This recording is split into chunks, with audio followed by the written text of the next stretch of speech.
Selamat sore, Assalamualaikum warahmatullahi wabarakatuh. Salam sejahtera untuk kita semua.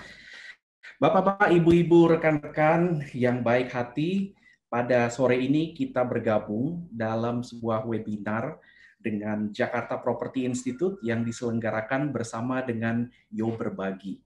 Pada sore hari yang cerah ini kita akan bicara tentang sebuah fenomena yang terjadi di seluruh kota-kota di dunia. Fenomena yang diakibatkan oleh pandemi COVID-19. Tapi bukan hanya oleh pandemi COVID-19. Ini adalah fenomena terjadinya transformasi kebutuhan ruang. Saya ada salah satu buku yang saya senang, dari dulu saya suka baca.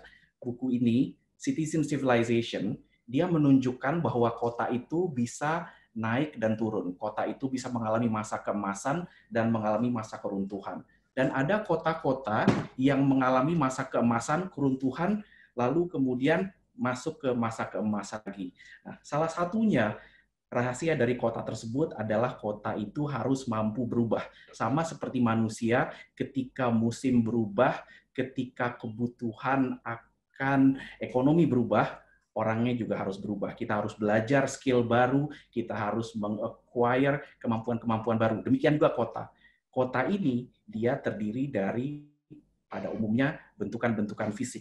Nah, apa yang terjadi pada saat pandemi COVID-19 adalah orang-orang menghindari kantor, orang-orang bepergian dari rumah secara virtual begitu ya. Jadi kalau kita lihat di sini ada beberapa headlines yang bisa kita lihat, misalnya coronavirus impact shrinks Europe's centralized office markets. Lalu juga dari London muncul berita bahwa Londoners are refusing to return to the office. Jadi orang-orang kayaknya udah enak nih kerja di rumah. Nah, tapi ketika kita kerja di rumah, apa kesempatan dan tantangannya? Nah, tentunya di sini kita harus dibekali dengan koneksi internet yang bagus, dengan fasilitas bekerja dan belajar yang bagus juga, tapi juga kita diatur juga oleh yang namanya tata ruang. Nah, seperti apa tata ruang yang bisa fleksibel mengikuti perkembangan kota? Nah, pada sore ini kita akan ngobrol dengan beberapa pembicara yang sangat pakar di bidangnya. Kita akan bicara soal fleksibilitas ruang sebagai kunci ketahanan kota. Jadi kota yang berketahanan atau resilient tentunya adalah kota yang fleksibel. Nah, pandemi COVID-19 tadi sudah berubah kita, mampukah Jakarta bisa tetap resilient dengan cara fleksibel? Nah, pembicara kita ada 4 orang pada sore hari ini. Nama saya Mulia Amri, saya adalah Program Director di Jakarta Property Institute. Pada sore hari ini kita akan ada 4 pembicara. Pembicara pertama Pak Heru Hermawanto, Kepala Dinas Cipta Karya, Tata Ruang, dan Pertanahan Provinsi DKI Jakarta. Selamat sore Pak Heru. Semoga kabarnya baik-baik. Lalu kemudian yang kedua, kita ada Ibu Wendy Herianto, Executive Director dari Jakarta Property Institute. Halo, sore Bu Wendy. Lalu yang ketiga, kita ada Bapak Christian Aryo Bavianto, Senior Associate dan Regional Leader of Planning dari HOK Asia Pacific. Ini Pak Aryo ini salah satu orang Indonesia yang sudah lama bekerja di luar negeri, di Hong Kong, Singapura, dan lain-lain, dan sudah banyak mendapatkan award internasional, terutama dalam hal urban planning and urban design. Dan yang keempat, di sini kita juga ditemani oleh Bapak Jarod Subiantoro, yaitu Presiden Director dari PT Indo Internet, atau kita kenal dengan Indonet, dan beliau juga Ketua Umum Asosiasi Piranti Lunak Telematika Indonesia, atau ASPILUKI. Baik, kita akan bicara yang seru pada sore hari ini soal work from home, work from office, dan elemen-elemen yang bisa memungkinkan itu terjadi secara mulus, baik itu dari segi tata ruangnya, dari segi urban design-nya, dari segi properti, maupun dari segi infrastruktur ICT-nya. Baik, kalau begitu saya sapa Pak Heru. Selamat sore Pak Heru. Pak Heru sudah ada? Suaranya nggak terdengar, Pak Heru.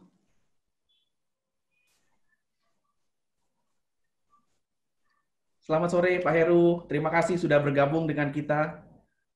Suaranya nggak keluar, Pak Heru.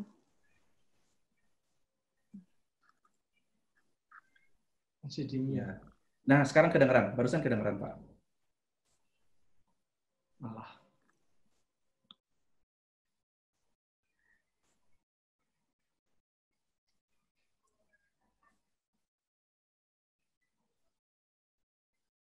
Oke, halo Pak Heru.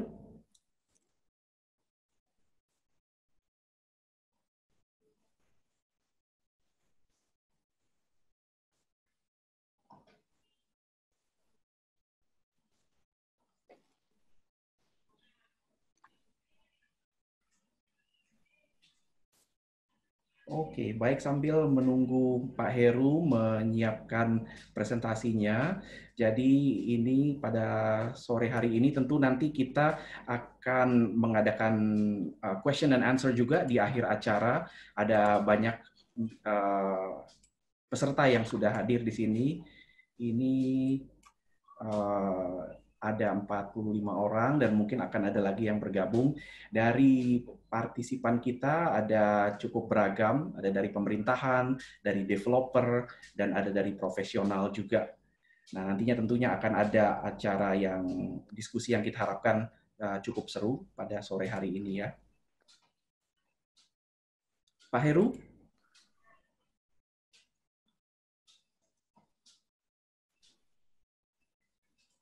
Nggak terdengar, Pak. Ya, oke. Mungkin begini, kalau sambil menunggu Pak Heru menyiapkan, bagaimana kalau kita mulai dulu dengan Ibu Wendy? Saya tadi dengar soalnya Ibu Wendy presentasinya nggak lama-lama katanya. Ya. Bagaimana kalau Ibu Wendy duluan? Nggak apa-apa?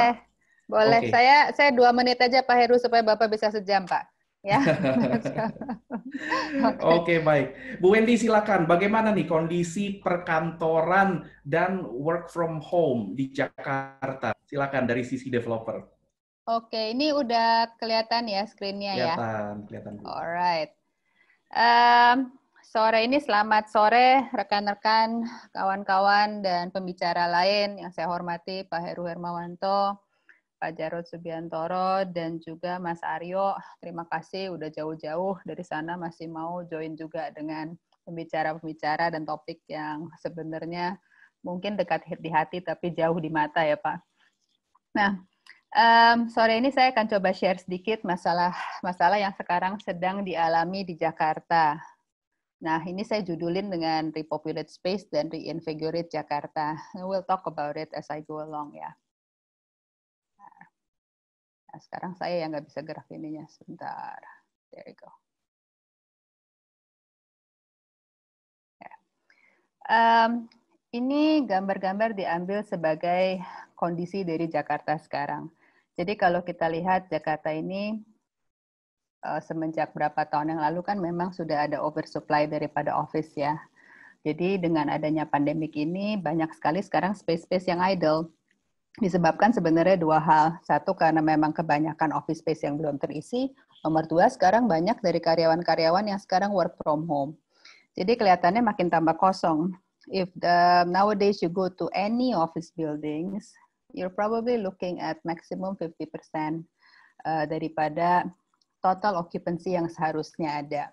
Nah, ini sebenarnya untuk developer ini it's very high cost karena mereka tetap harus maintain gedungnya dengan performance yang tetap sama, AC tetap jalan, security tetap baik, malah sebenarnya ongkos daripada penerapan safety measure dan health measure-nya itu bertambah. Ditambahin fiberglass lah, ditambahin pembersih, disinfektan, dan lain-lainnya. It's very costly, sementara majority of tenants, mau itu di mall, di office, maupun apartemen sewa, mereka semua minta reduction of rental. So it's a situasi di mana it's a double-edged sword untuk mereka. Nah, kalau kita lihat lagi daripada 5-year market outlook, rekan-rekan saya di Jones Lang LaSalle, satu lembaga yang lumayan akreditasi tinggi untuk hal-hal yang seperti market outlook dibuat oleh mereka setiap quarter. Nah, mereka membuat forecast setiap quarter dan ini dirilis. Nah, kalau dilihat dari chart yang paling atas saja ya, itu kelihatannya kan ada pick up dari situ. Tapi if you look at the colors, the supply and the demand, supply-nya tuh turun. Ya, walaupun kita sekarang masih 2020, tapi prediksi sampai 2023-nya tuh akan tetap menurun.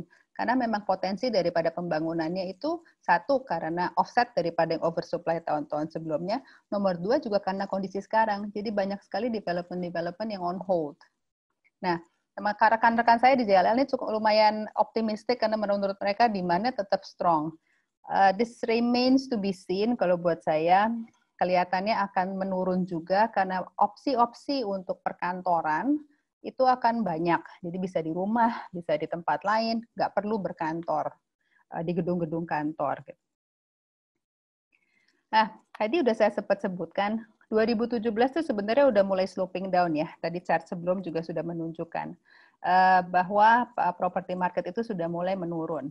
Nah, 2019 atau mungkin dari 2018 juga sudah mulai. Mereka itu mulai mencari pemikiran apa nih yang dia tetap bisa jalankan, tetap dibangun, tapi tetap bisa dijual dan tetap atraktif di market. Nah, salah satunya itu adalah pengecilan dari unit-unit apartments.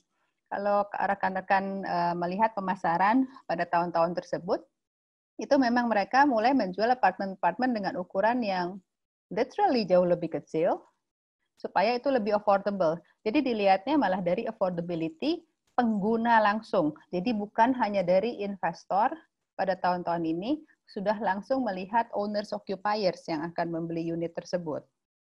Nah, kesempatan ini juga dilihat apakah kemungkinan daripada memiliki dual function terhadap suatu gedung itu memungkinkan.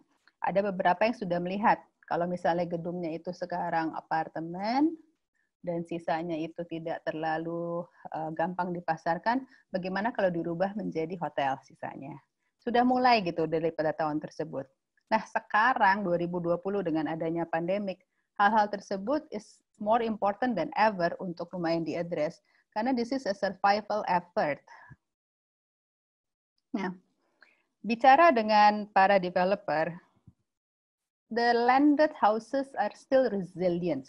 Believe it or not ya. Jadi saya kalau melihat daripada market yang ada pada sampai hari ini di bulan Agustus, landed houses itu masih terjual. Walaupun memang yang terjual itu ukurannya tidak terlalu besar, majority di Tangerang, walaupun 3 bedroom, tapi mereka melihat di angka di bawah 2 miliar rupiah. Tapi sales-nya tetap masih berjalan dibandingkan daripada sales apartment.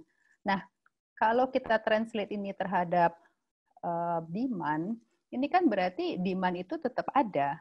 Hanya mereka ke-translate, mereka sekarang maunya landed dan harus maunya, karena dari level affordability, mau nggak mau akan harus melipir ke pinggir kota. Tapi uangnya masih ada, dan demand for housing itu tetap ada. Kita lihat sekarang penataan kota Jakarta. Terus terang, rekan-rekan saya di timnya Pak Heru itu bekerja keras sekali, saya tahu Pak Heru, untuk mencoba, kalau orang Jawa bilangnya dipetanin ya. Jadi dalam arti ya mulai diurut satu persatu apa kesulitan-kesulitan yang ada, perbaikan yang harus diadakan, dan juga hal-hal lain yang bisa diperbaiki. Nah, 3 hal yang kita lihat dari banyak sekali, kita coba fokus saja ke 3. Mixed use development policy itu memang masih bukan langka, tapi belum terlalu didetailkan. Dan memang secara general Jakarta itu KLB-nya kan memang masih rendah, masih secara general satu Jakarta, kalau saya nggak salah KLB-nya itu cuma 2. Memang konsentrasi KLB tingginya hanya di area-area tertentu. Jadi yang 2 itu kalau kita ukur satu Jakarta, total yang dibangun ke atas dan kita bagi. Nah, on top of that, kita punya proses dan birokrasi itu masih panjang. Nah, ini PR-nya dari tim JPI, bekerja sama dengan tim Pak Heru juga untuk mencoba, again, sorting out all the hurdles yang ada di dalam situ. Ini saya pelajari dari beberapa rekan-rekan saya juga. Sebelum adanya RDTR 2014, yang waktu itu pertama dibikin. Apabila suatu pembangunan itu dijalankan, dalam satu zona di mana pembangunan yang dijalankan itu tidak sama dengan zona yang ditentukan di lokasi tersebut. yang dijalankan adalah sesuatu pembangunan dengan dampak lingkungan yang lebih rendah. Misalnya begini, itu zona untuk perkantoran, tapi yang dibangun itu hunian apartemen. Itu berarti dampak lingkungannya lebih rendah. Pada masa tersebut, si pembangun akan mendapatkan insentif KLB 1, yaitu langsung secara otomatis karena dia tidak akan membebani Jakarta sebesar yang dicanangkan, dia mendapatkan insentif KLB 1 pada saat tersebut. Nah, Perda 2014 dibentuk, memang ini rigid sekali. Salah satu fungsi bangunan di situ disebutkan 40-60, yaitu 40% adalah hunian, 60% itu adalah komersil. Ya kan, kalau misalnya itu di dalam suatu mixed development.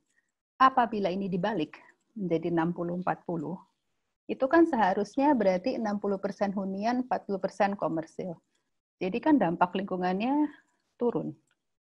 Nah, dengan perda ini, malah si pembangun itu dinyatakan melanggar. Nah, ini yang saya bilang, ini adalah sesuatu yang sebenarnya sesuatu yang dijalankan lebih baik untuk Jakarta itu malah dipenalize dalam hal ini ya, kalau for the lack of a better word. Nah, on top of other things, regulasi kota Jakarta itu terlalu merata. Jadi kalau maksudnya terlalu merata itu seperti ini. Jakarta Utara itu kan karakternya beda ya. Jadi dia itu lebih tingkat airnya, resapan airnya juga beda, dia udah lebih sinking dibandingkan Jakarta Selatan. Tapi aturannya itu merata. Jadi pukul rata semuanya. Nah, ini berarti tidak addressing sebenarnya apa yang kota itu butuhkan. Regulasi ITBX juga memang itu lumayan strict ya, yang berkenaan dengan RDTR.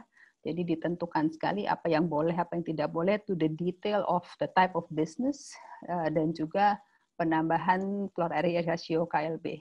Prosesnya lumayan tedious dan lumayan mahal. Nah, Bu Wendy, waktunya 4 menit lagi ya. Amin, berarti saya udah ngambil waktunya Pak Heru ya, tadi maksudnya cuma 2 menit. Ya.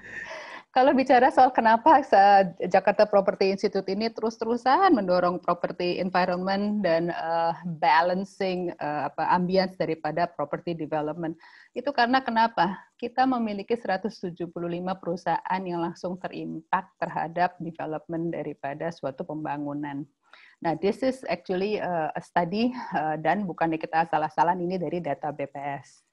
Nah, on top of that, kita kontribusi 15 triliun di GDP Indonesia tahun 2019 dan 131 juta pekerja, langsung maupun tidak langsung di properti. Nah, ini angka-angka ini again tidak dibuat oleh kita salah-salah, ini dari BPS. Inilah yang mengapa kita menyatakan sebagai properti industri yang berkontribusi sekian besar GDP, ini turun ya, karena tadinya itu sempat 23%, tapi turun menjadi 17,6% di GDP. Kita perlu sekali dibantu pada saat-saat ini. Kita benar-benar butuh asistensi supaya kita bisa kembali membantu ketenaga kerjaan.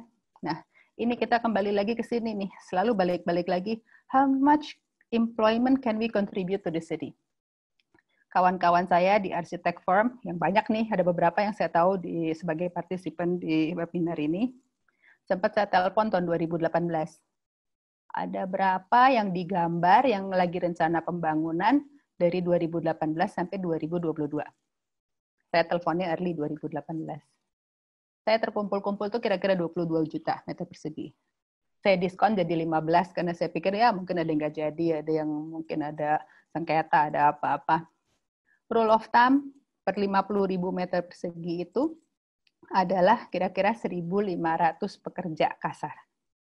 Kalau itu dikali, berarti kita memiliki 450.000 employment opportunities in 4 years.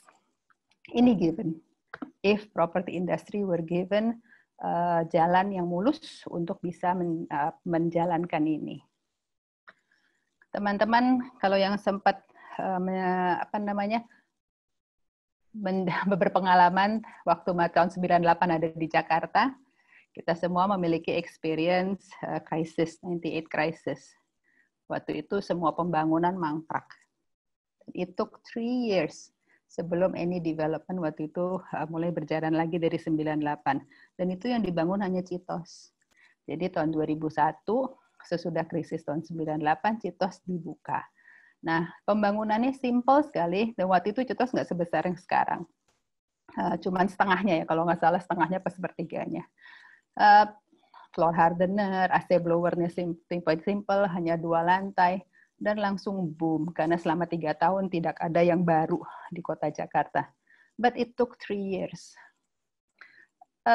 In summary, sebetulnya apakah memang dibutuhkan, apakah kita akan lagi menjalankan 3 tahun of no development, di mana satu kota itu akan suffer, employment akan suffer, dan basically nobody will have a job, nggak ada lagi yang baru terbuka. At that time, betul-betul semuanya berhenti, bergulir.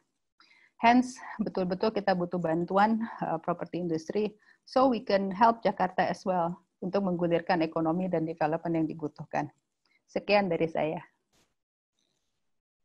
Oke, terima kasih Bu Wendy. Kita sudah dengarkan paparan ya tentang bagaimana kondisi industri properti di Jakarta di saat pandemi ini. Jadi memang kita lihat tadi ada beberapa hal yang cukup menjadi perhatian bahwa ada kondisi occupancy dari perkantoran di Jakarta ya, yang sepertinya memang dari sebelumnya udah belum penuh juga, dan ternyata dengan adanya pandemi sekarang orang makin meninggalkan daerah perkantoran. Tapi itu data yang tadi menunjukkan, saya lihat bahwa kebutuhan untuk rumah dan hunian itu tetap tinggi. Kenapa tidak kita coba perbanyak lagi mixed use ya di Jakarta, agar jangan sampai terlalu concentrated kawasan perkantoran di satu tempat, sementara kawasan perumahan concentrated di pinggiran semua. Nah, tentunya di sini untuk membahas topik ini secara lebih detail, kita perlu juga dengar dari sisi regulasinya. Di sini kita sudah ditemani juga oleh Pak Heru Hermawanto, Kepala Dinas Cipta Karya, Tata Ruang, dan Pertanahan Provinsi DKI Jakarta, yang akan menyampaikan pandangannya dan tentang hal ini dari sudut tata ruang, khususnya tentang peraturan tata ruangnya. Baik, Pak Heru sudah bergabung dengan kita? Ya, siap Pak Amri. Assalamualaikum warahmatullahi wabarakatuh. Waalaikumsalam warahmatullahi wabarakatuh. Terima kasih sudah bergabung. Baik, Pak Heru, silakan menyampaikan paparannya. Waktunya ada sekitar 10 menit, tapi kalau buat Heru, Pak Heru boleh lebih sedikit. Silakan, Pak. Ya, terima kasih nih Pak Amri, Pak Jarod, Pak Aryo, dan Bu Windy, rekan yang selalu membantu saya ini. Pertama-tama, kami mengucapkan terima kasih sudah diikut sertakan terkait dengan pembahasan ketata ruangan, terkait dengan apa yang mungkin selama ini nggak pernah kita pikirkan, yaitu pandemi COVID-19 ini. Ini sebenarnya sesuatu yang tidak akan pernah terpikir oleh siapapun. Ini dikatakan sebagai sebuah kebencanaan, juga mungkin kategorinya akan seperti apa. Namun prinsipnya bagaimana kita harus bersikap. Nah ini khususnya mensikapi terhadap pemanfaatan ruang. Kita pahami bahwa pandemi COVID-19 ini merubah paradigma juga. Nah, yang tadinya kita terbiasa bekerja di ruangan, kemudian atau di kantor, maaf. Nah, kemudian dengan kondisi yang seperti ini memaksa akhirnya merubah paradigma tadi. Nah, ini yang banyak ruangan kantor yang sudah kita sediakan, kemudian dengan ada kondisi seperti ini berubahlah. Sehingga bekerja bisa dilakukan dari rumah, kegiatan banyak dilakukan dari rumah. Ini akan memicu hal-hal yang lain, termasuk kegiatan-kegiatan kita bersosial. Nah, ini yang mungkin harus kita fasilitasi di dalam kegiatan pemanfaatan ruang, terutama di Jakarta. Mungkin ini pun juga terjadi di seluruh dunia. Nah ini, tadi disampaikan Pak Amri bahwa kota yang berketahanan, kota yang mampu bisa bertahan adalah kota yang bisa mensikapi setiap perubahan apapun yang terjadi. Manakala sebuah kota tidak mampu mensikapi perubahan, maka dia akan bisa mati. Nah, ini kita harus pahami juga, Jakarta nggak mungkin harus mati, kota yang harus tumbuh. Nah, maka kita pun di dalam mensikapi kondisi, ya kita harus melakukan fleksibilitas. Fleksibilitas dibutuhkan oleh semua pengguna ruang yang ada di Jakarta. Sebagaimana kita ketahui, pemanfaatan ruang di Jakarta telah diatur di dalam peraturan daerah yaitu Peraturan Daerah Nomor 1 Tahun 2012 tentang RT RW, satu lagi adalah Perda Rencana Detail Tata Ruang, Perda 1 Tahun 2014. Nah, kalau kita cermati betul, sebenarnya pemanfaatan ruang diatur kebijakannya di dalam Perda 1 Tahun 2012. Nah, di sana sebenarnya di dalam konteks penyiapan aturan, di sana itu lebih mengatur kepada arah kebijakan pemanfaatan ruang. Kemudian didetailkan di dalam Perda 1 Tahun 2014. Nah, mungkin ini yang harus kita sikapi betul.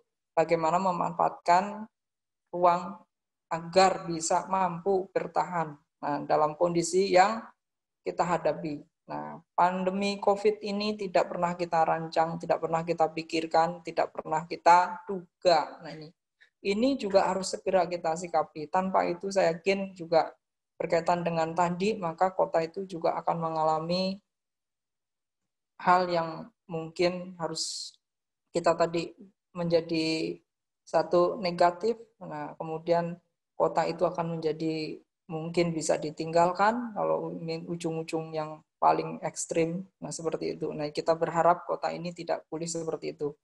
Kita harus sikapi kota ini harus tetap mampu menghidupi atau bisa menjembatani semua aktivitas-aktivitas terkait dengan tadi pergerakan-pergerakan yang mengakibatkan kota itu tumbuh. Apa itu? Kita harus gerakkan mesin ekonomi. Tanpa itu saya yakin semua juga tidak ada artinya. Nah, ekonomi membangkitkan kesejahteraan. Nah, kita lihat bahwa tanpa kegiatan yang tadi difasilitasi, nah kita mesti harus rela bahwa kota kita akan ditinggalkan. Otomatis tanpa itu pun kalau kota kita tadi tidak fleksibel, otomatis tadi melihat investasi. Investasi akan berpikir berkaitan dengan masalah pengembalian. Nah, pengembalian dalam waktu berapa mampu dilakukan pengembalian? Kita cermati di sini ada kegiatan kesehatan, ekonomi, sosial, dan sebagainya.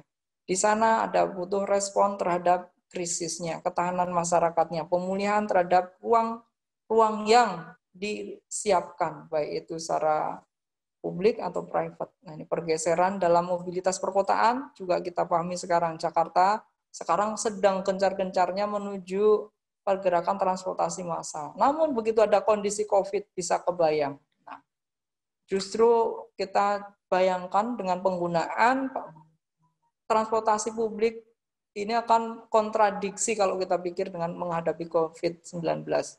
Kemudian dengan adanya perilaku seperti itu, ada pembatasan-pembatasan kendaraan. Bisa kebayang sana yang tadinya kita rancang bahwa kota itu bisa menggerakkan dengan transportasi massal, dengan kondisi seperti ini akan diuji betul. Artinya, kita harus bersikap terhadap kondisi-kondisi yang demikian. Sehingga kita mesti harus bijak menghadapi situasi. Pada kondisi tertentu mungkin kita harus membuat kebijakan yang berbeda. Dimanapun negara atau dimanapun kota menghadapi sesuatu, kadang-kadang kita butuh sesuatu yang mungkin sangat berbeda dengan aturan yang semestinya. Dan ini pun kita perlukan juga pada batasan tertentu kita lakukan tadi pengaturan-pengaturan yang harus kita sikapi terkait dengan masalah pandemi. Mungkin kalau kita cermati betul penurunan kegiatan ekonomi dampaknya kemana? Ujung-ujungnya juga semua warga terkena imbas. Ini tidak boleh terlalu lama. Mungkin untuk melakukan tadi pemerintah tugasnya adalah memberikan fasilitasi. Fasilitasi berkaitan dengan apa? Pengaturan. Pengaturan itu apa?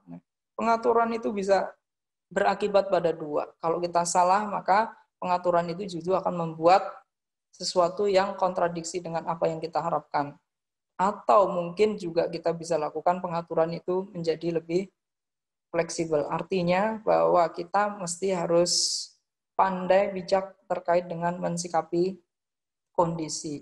Kondisi tertentu mungkin ruang itu kita lakukan pengaturan yang strict. Di dalam RDTR di sana diatur mengenai kegiatan mana yang boleh, kegiatan mana yang tidak boleh, kegiatan mana yang dilarang, kegiatan mana yang dibatasi. Nah, kondisi COVID yang sekarang seperti apa? Nah, Kalau kita cermati dengan kita normatif, maka mohon maaf mungkin kita itu akan menghadapi beberapa masalah. Kita pahami betul, tadi ada COVID, kemudian ada masalah kebijakan transportasi. Ini juga berdampak juga. Nah, perubahan kebijakan penggunaan transportasi massal dari awal penggunaan kendaraan pribadi ke transportasi massal itu berakibat juga apa? Ruang parkir yang dulu kita berikan keleluasaan parkir, nanti suatu saat ruang-ruang parkir itu nggak akan bisa dimanfaatkan. Begitu dimanfaatkan, intensitas berlebih itu bagaimana? Nah, ini harus kita sikapi juga. Nah, maka untuk terkait kegiatan dengan adanya tadi COVID, ini akan semakin menambah. Nah, ini menambah problem apabila ini tidak kita sikapi atas pemanfaatan ruang. Tadi berkaitan dengan masalah transportasi sudah akan menimbulkan dampak terhadap pemanfaatan intensitas. Kemudian di sisi lain bahwa supply tadi yang disampaikan Bu Wendy, ini kita lihat mungkin dalam sekian tahun kita sudah melakukan atau sudah melebihi supply. Nah, ini bagaimana mensikapi? Tanpa itu kita akan mengalami banyak hal. Nah, ini kita bangun tidak bisa dikembalikan dalam bentuk investasi atau dikembalikan dalam menggerakkan ekonomi. Nah, ini akan sangat sayang sekali. Nah, untuk itu maka pemerintah dalam hal ini pemerintah DKI itu juga sudah melakukan beberapa kebijakan terkait dengan mensikapi kondisi COVID. Mulai dari masyarakat kecil, sedang, menengah, dan tinggi harus kita lakukan semua kebijakan. Dalam konteks masyarakat rendah mungkin dengan BLT kita bisa intervensi. Nah, ini. Namun di dalam perjalanan mungkin BLT ini yang harus kita sikapi betul agar di dalam rantainya itu melibatkan semua unsur, mengakibatkan pergerakan ekonomi juga. Jangan mungkin ini juga harus kita cermati betul BLT yang mungkin tidak menimbulkan tadi bangkitan atau gerakan ekonomi. Nah, ini memang harus benar-benar cermat betul di dalam konteks itu. Kemudian di level atas juga harus kita buatin penguatan kepada masyarakat yang mungkin sudah di atas. Kemudian yang di sisi akhir, ya, para developer atau orang-orang yang memiliki usaha harus kita fasilitasi juga. Tanpa itu usaha yang dilakukan mungkin berdampak langsung juga. Karena dengan usaha ini akan berdampak tadi, sektor konstruksi. Itu dampaknya kepada siapa? Pekerja. Pekerja itu berdampak kepada siapa? Penyedia makanan-makanan, menyedia akomodasi lain, tempat tinggal dan sebagainya. Ini adalah sebuah multiplier yang harus kita pikirkan. Dengan kita pikirkan seperti itu, kita harapkan mungkin kemudahan-kemudahan dalam konteks pemanfaatan ruang, kemudian konteks kebijakan teks dan sebagainya. Nah, ini mungkin pemerintah yang harus bersikap. Nah, dalam hal ini kemarin sudah dipaparkan oleh Bu Asperq di Pak Gubernur, ini terkait dengan hal tersebut, fleksibilitas. Nah, ini kalau kita cermati betul, maka sebenarnya di dalam pemanfaatan ruang kita pahami ada beberapa hal. Satu, problem utamanya berkaitan dengan masalah tadi, fleksibilitas pemanfaatan atau kegiatan. Mungkin dalam konteks ini kita akan membuat regulasi atau menyiapkan aturan yang terkait dengan pemanfaatan ruang dalam masa-masa yang mungkin terbatas. Atau juga nanti dalam konteks regulasi kita siapkan juga kemudahan-kemudahan di dalam penanganan perizinan. Tadi disampaikan Bu Wendy, di sana itu birokrasi dan prosedur. Nah, ini harus kita upayakan semudah mungkin. Nah, secepat mungkin. Nah, ini yang harus kita atasi. Kenapa? Nah, karena nggak akan mungkin kita menunggu. Begitu menunggu dengan prosedur yang lama, waktu, kesempatan sudah berbeda. Nah, ini yang mungkin harus kita cermati betul.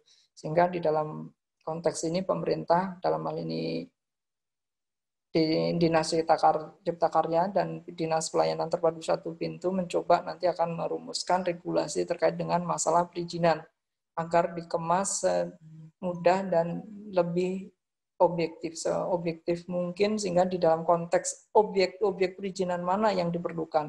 Kalau memang nggak diperlukan, kenapa? Nah, kalau memang tidak perlu, ya sudah kita coba hilangkan memang yang kita tidak perlukan. Perizinan tujuannya adalah melakukan pengendalian. Maka pengendalian mana yang harus kita perlukan. Nah, dalam konteks itu kita sedang mencoba menyusun peraturan gubernur terkait dengan perizinan pemanfaatan ruang. Nah, ini adalah salah satu upaya di dalam konteks tadi mencermati, mensikapi masalah yang kita hadapi, khususnya pandemi ini, dan mungkin juga ke depan. Karena ke depan otomatis ini akan merubah paradigma. Fleksibilitas ruang, struktur utilitas, telekomunikasi itu menjadi backbone utama. Karena mungkin kita akan bangun kota ini akan menjadi kota yang mungkin berbeda.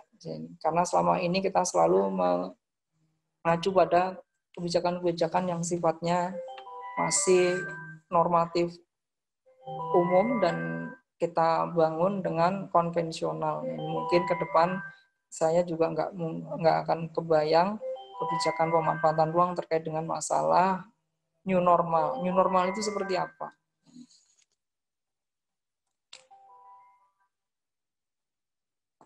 Nah, ini yang mungkin nanti kita coba sikapi terkait dengan tadi paradigma baru ke depan. Mungkin RDTR harus kita lakukan penyesuaian berkaitan dengan pemanfaatan ruang, kegiatan di dalam ketentuan yang baru. Kita sudah kenal ada Perpres 60 tahun 2020. Ini kalau kita cermati betul, nah tadi pemanfaatan ruang di sana, Jakarta itu adalah kota inti. Nah, ini kota inti yang di sana pemanfaatan intensitas itu relatif rata-rata cukup tinggi. Sebagaimana tadi disampaikan Bu Windy, Jakarta rata-rata total keseluruhan KLB 2. Nah, bisa kebayang artinya bahwa dengan nilai investasi tanah yang begitu mahal, bagaimana kita bisa membangun? Bagaimana investasi bisa didorong tanpa adanya intensif tata ruang? Saya yakin investasi akan beralih ke tempat lain. Artinya kota Jakarta itu pasti akan ditinggalkan. Nah, kita pahami beberapa pusat kota nilai tanah cukup tinggi. Nah, sekarang mungkin ruang kantor saat ini mungkin sedang lesu-lesunya. Nah, atau mungkin juga akan kita pahami ruang seperti itu nanti akan seperti apa? Pemanfaatannya bagaimana? Dalam konteks RDTR, ruang tadi berada pada subzona misalkan perkantoran. Bisakah berubah? Nah, ini yang mungkin menjadi pertanyaan teman-teman investor, sehingga mereka bisa tidak ragu lagi, artinya bisa suatu saat bisa diubah fungsi sehingga bisa dijual. Nah, kalau nggak dijual barang jogrok, ini akan menjadi problem bagi investor. Nah, ini yang mungkin diperlukan ke depan terkait dengan kondisi-kondisi sekarang ini. Kantor mungkin kosong. Kalau dibiarkan kantor nggak bisa dirubah, nah ini akan menjadi problem kota juga. Nah, kota mati, kota yang mungkin dalam konteks seperti itu rasanya juga tidak akan memberikan kontribusi positif terhadap kota itu sendiri. Sehingga mungkin harus kita coba ambil terobosan kondisi-kondisi yang seperti itu.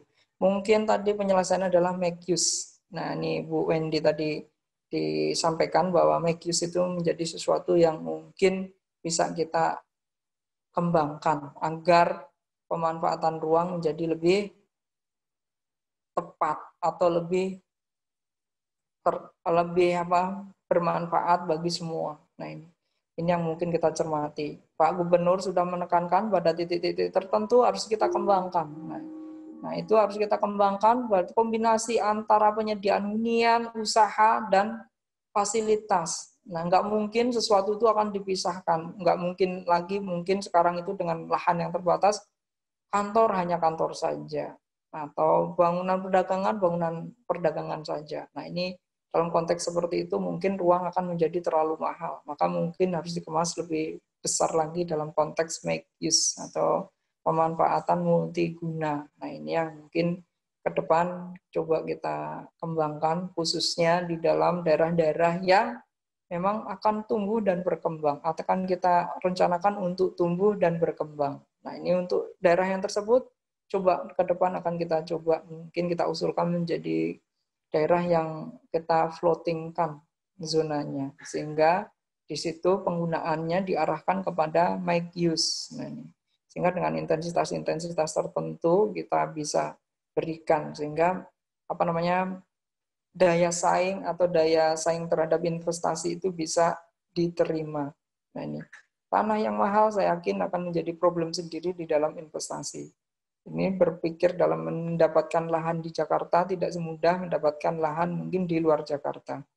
Nah ini yang mungkin kita pikirkan juga, sehingga pemanfaatan ruang pada pusat-pusat perdagangan, pusat kegiatan yang sudah mahal sekali nilai lahannya harus kita pikirkan pemanfaatan intensitasnya.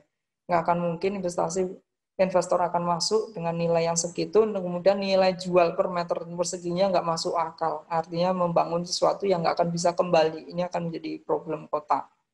Ini yang mungkin dalam ketentuan-ketentuan berikutnya akan kita coba sempurnakan mengatasi permasalahan-permasalahan yang muncul di dalam masa saat ini, kemudian adanya COVID dan sebagainya. Ini harus kita coba.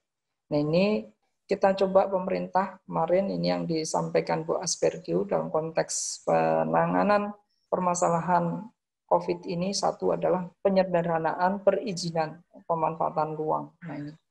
Nah di dalam IMB saat ini mungkin 367 hari, nah ini menurut data ini rata-rata untuk bisa menyelesaikan. Ini prosedur 67 hari bisa kebayang. Nah, untuk mencapai ini banyak sekali. Nah, bagaimana kita mensiasati prosedur tadi menjadi lebih mudah.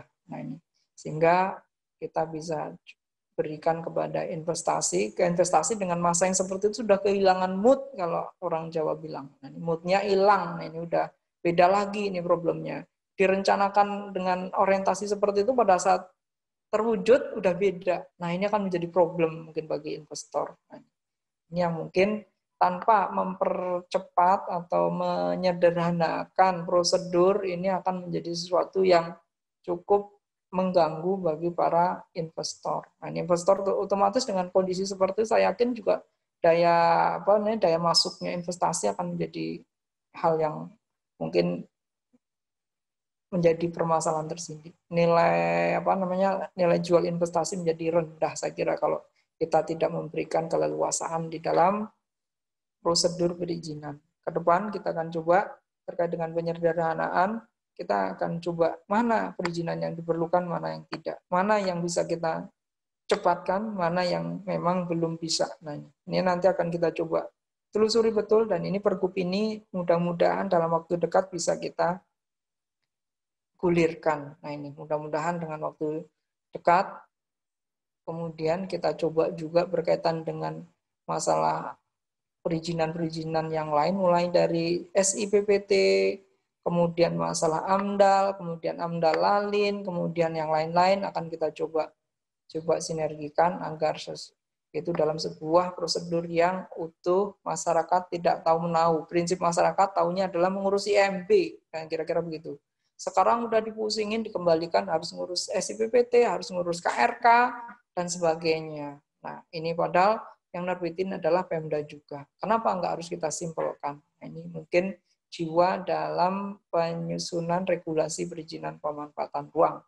Mudah-mudahan pemanfaatan ruang ini, perizinannya bisa kita sederhanakan, sehingga bisa memberikan nilai lebih pada pemerintah terkait dengan investasi. Bagi investor menjadi sesuatu yang menarik. Ini yang harus kita kemas. Kemudian insentif tata ruang. Nah ini juga akan kita coba lakukan insentif tata ruang tadi berkaitan dengan pengembangan daerah yang akan kita dorong berkembang. Maka di situ akan kita coba berikan insentif berupa KLB dan sebagainya. Ini harus kita dorong. Karena sudah tanahnya mahal, nggak mungkin dengan KLB standar. Nggak akan masuk itu investasi.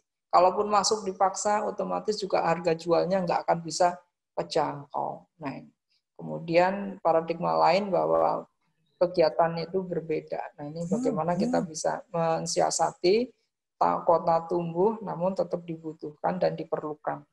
Nah, ini menjadi tantangan tersendiri di dalam pengaturan pemanfaatan ruang. Mudah-mudahan nanti ke depan dengan konsep tadi, Pak, pemanfaatan multiguna, multifungsi ini menjadi salah satu yang nanti kita kembangkan pada daerah-daerah yang akan kita kembangkan. Nah, mungkin lebih cenderung kita buatkan menjadi floating zone mungkin ke depan. Kemudian ini sebenarnya pembangunan kawasan TOD kaitannya sebenarnya sama daerah yang akan kita dorong dikembangkan.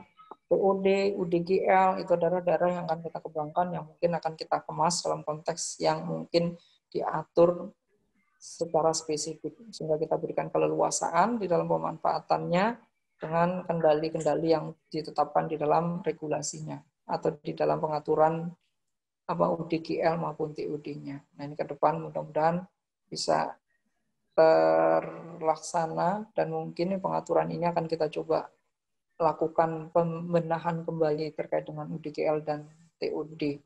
TOD pada prinsipnya sekarang mungkin sudah ditetapkan beberapa titik. Nah, ini mungkin titik-titik itulah yang akan kita kemas agar TOD tadi memang sesuai dengan rencana yang telah ditetapkan.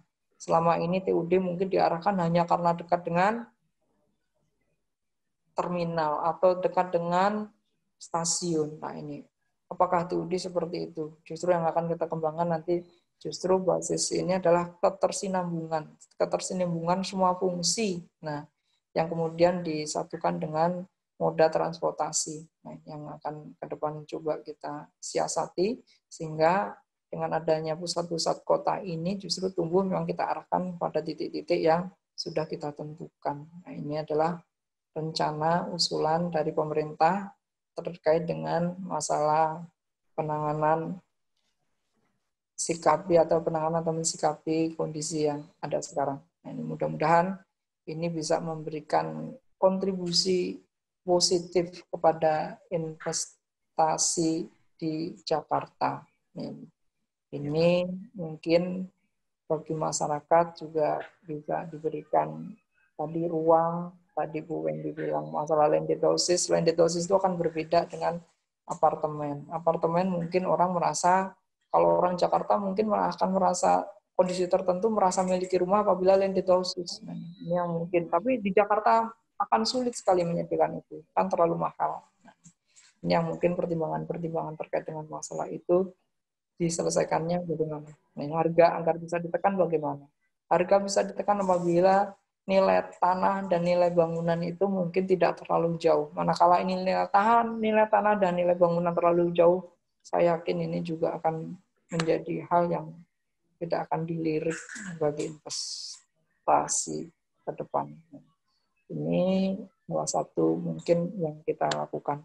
Mudah-mudahan ada nanti di dalam ada diskusi bisa disampaikan, kita coba kembangkan lebih jauh terkait dengan penyempurnaan ataupun dengan pemanfaatan ruang ke depan yang lebih fleksibel sehingga bisa kota itu menjadi kota yang berketahanan atau tadi resilient city. Nah, ini kita coba ke depan bisa kita atasi, bisa kita sikapi dengan pengaturan. Saya kira demikian mungkin. Nanti saya terlalu panjang lebar, saya kira. Panjang lebar. Saya kebun banyak ngomong, lebih baik nanti kita diskusi dengan teman-teman yang ada di forum ini. Ayo, kota ini bagaimana baiknya. Saya kira itu ya. Demikian Pak Amri. Sementara saya kembalikan ke Pak Amri. Terima kasih. Assalamualaikum warahmatullahi wabarakatuh. Waalaikumsalam warahmatullahi wabarakatuh. Terima kasih banyak. Berikut tadi kita baru saja mendengar dari Bapak Heru Hermawanto dan kita mendengarkan banyak hal-hal yang membuat kita jadi lebih semangat ya, bahwa tadi Pak Heru mengatakan bahwa Jakarta jangan sampai mati, harus bisa fleksibel, mesin ekonominya tetap harus bisa memberi nafkah kepada banyak orang yang tinggal di Jakarta dan juga di sekitar Jakarta itu sendiri. Karena kalau kita lihat kota itu tadi saya katakan di awal mengalami masa pasang surut. Kita lihat kota Detroit yang sedemikian perkasanya dulu, lalu mengalami kebangkrutan. Dan jangan lupa, sebetulnya kota New York City itu di tahun 1970-an itu juga bangkrut loh. Nah, ini kita pada saat ini kita tidak terbayang ya New York City yang sedemikian powerful-nya tahun 70-an bisa bisa bangkrut, tapi dia bisa kemudian bangkit lagi. Nah, inilah yang harus kita jaga seperti disampaikan oleh Pak Heru tadi, jangan sampai Jakarta ini mengalami kesulitan-kesulitan yang bisa seperti itu. Kita harus fleksibel dan kita harus memudahkan ruangnya mengakomodasi kebutuhan-kebutuhan warga yang ada di Jakarta. Nah, ngomong-ngomong soal ruang, kita akan beralih ke pembicara yang selanjutnya, yang ini adalah ahli desain dan perencanaan ruang, yaitu Bapak Christian Aryo Bravianto. Ini teman saya dulu di ITB dan kita sempat kerja bareng di Singapura. Pak Aryo ini Senior Associate dan Regional Leader untuk Planning di HOK Asia Pasifik. Dan kalau misalnya kita ngomongin soal award untuk urban planning dan urban design, ini Pak Aryo ini udah nggak bisa dihitung lagi awardnya ya. Dan ini kita ngomongnya awardnya award internasional, Amerika, Asia, dan lain-lain. Nah, saya mengundang Pak Aryo di sini karena Pak Aryo ini banyak cerita dari pengalamannya bagaimana sebuah ruang itu yang tadinya fungsinya A itu ternyata bisa diubah gitu. Ketika terjadi perubahan demand akan kebutuhan ruang itu ternyata bisa berubah. Mulai dari yang skalanya kecil sampai yang skalanya besar. Silakan, saya berikan aja langsung ke Pak Aryo supaya tidak terlalu banyak mengambil waktu. Pak Aryo, waktunya 10 menit ya, Pak. Ini ya, dari Pak. Mana? Dari Hong Kong nih, Pak ya? Iya, dari Hong Kong, Pak. Iya, udah bisa kelihatan? Iya, udah kelihatan. Ini ada beberapa, saya ingin share aja sebentar. Ini ada beberapa studi yang dilakukan oleh di kantor saya, tempat kantor saya bekerja gitu. Jadi sebetulnya bekerja dari rumah itu udah dari dulu gitu, bukan suatu hal yang baru. Jadi kalau kita lihat di sini sekitar 43% itu sebetulnya sudah dilakukan gitu. Dan beberapa company juga sebetulnya dia pengen expand, tapi dia tidak mau untuk expand space-nya, jadi dia hire seperti banyak sub consultants dan seperti itu gitu. Jadi sebetulnya talent pool-nya juga dengan adanya remote working, bukan hanya working from home, remote working itu sebetulnya talent pool-nya juga bisa jadi lebih luas. Hanya saja di beberapa kota mungkin dengan infrastruktur yang kurang mungkin agak lebih susah gitu. Nah di sini kasus bekerja dari rumah karena dengan adanya COVID ini memang banyak, tapi bekerja dari rumah itu tidak selalu untuk semua orang gitu. Jadi ada beberapa industri yang memang tetap harus bekerja di kantor. Apa yang terjadi itu jadinya di shift. Jadi ada beberapa tim, kalau misalnya contoh kasus di kantor saya, jadi ada beberapa tim itu dibagi, jadi mungkin 3 hari masuk atau 2 hari tidak masuk gitu. Jadi kantornya sendiri sebetulnya kita expand, kita menambah jumlah orang, tapi sebetulnya floor space-nya tetap gitu. Jadi yang terjadi adalah untuk beberapa orang karena kita gantian. Biasanya kalau kantor yang tradisional setiap orang punya satu meja, di sini jadi ada kayak istilahnya sharing desk. Jadi orang tidak punya dedikasi satu meja, jadi dia bisa punya locker, dia bisa simpan barang di lockernya seperti itu, tapi mejanya istilahnya gantian seperti itu gitu. Jadi sebetulnya untuk perubahan pekerjaan itu nggak terlalu berubah, hanya banyak yang berubah mungkin cara organisasinya seperti apa gitu. Dengan adanya ini ada pengurangan kebutuhan akan ruang kantor gitu. Jadi kalau di sini kita lihat sebetulnya yang ingin saya tekankan di sini adalah flexible operation gitu. Jadi tantangan berikutnya itu bagaimana kita bukan hanya usage-nya aja gitu, yang berubah gitu. Tapi kalau kita lihat orang datang ke kantor, dia kebutuhannya macam-macam gitu. Jadi bagaimana kita istilahnya arrange gitu. Jadi designing building operation that service can support this variability gitu. Jadi kebutuhannya bukan hanya untuk kantor, tapi begitu ada orang kantor, dia perlu amenity space dari makan, exercise dan lain sebagainya gitu. Untuk saat ini kita banyak lihat di Jakarta sebetulnya kalau satu pembangunan itu homogenik.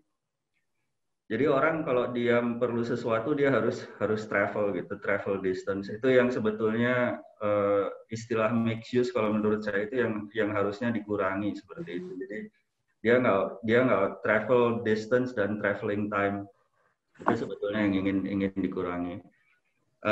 Ya ini tadi saya udah jelaskan karena ada social distance juga gitu. Jadi kebutuhan space-nya itu sebetulnya tetap, tapi density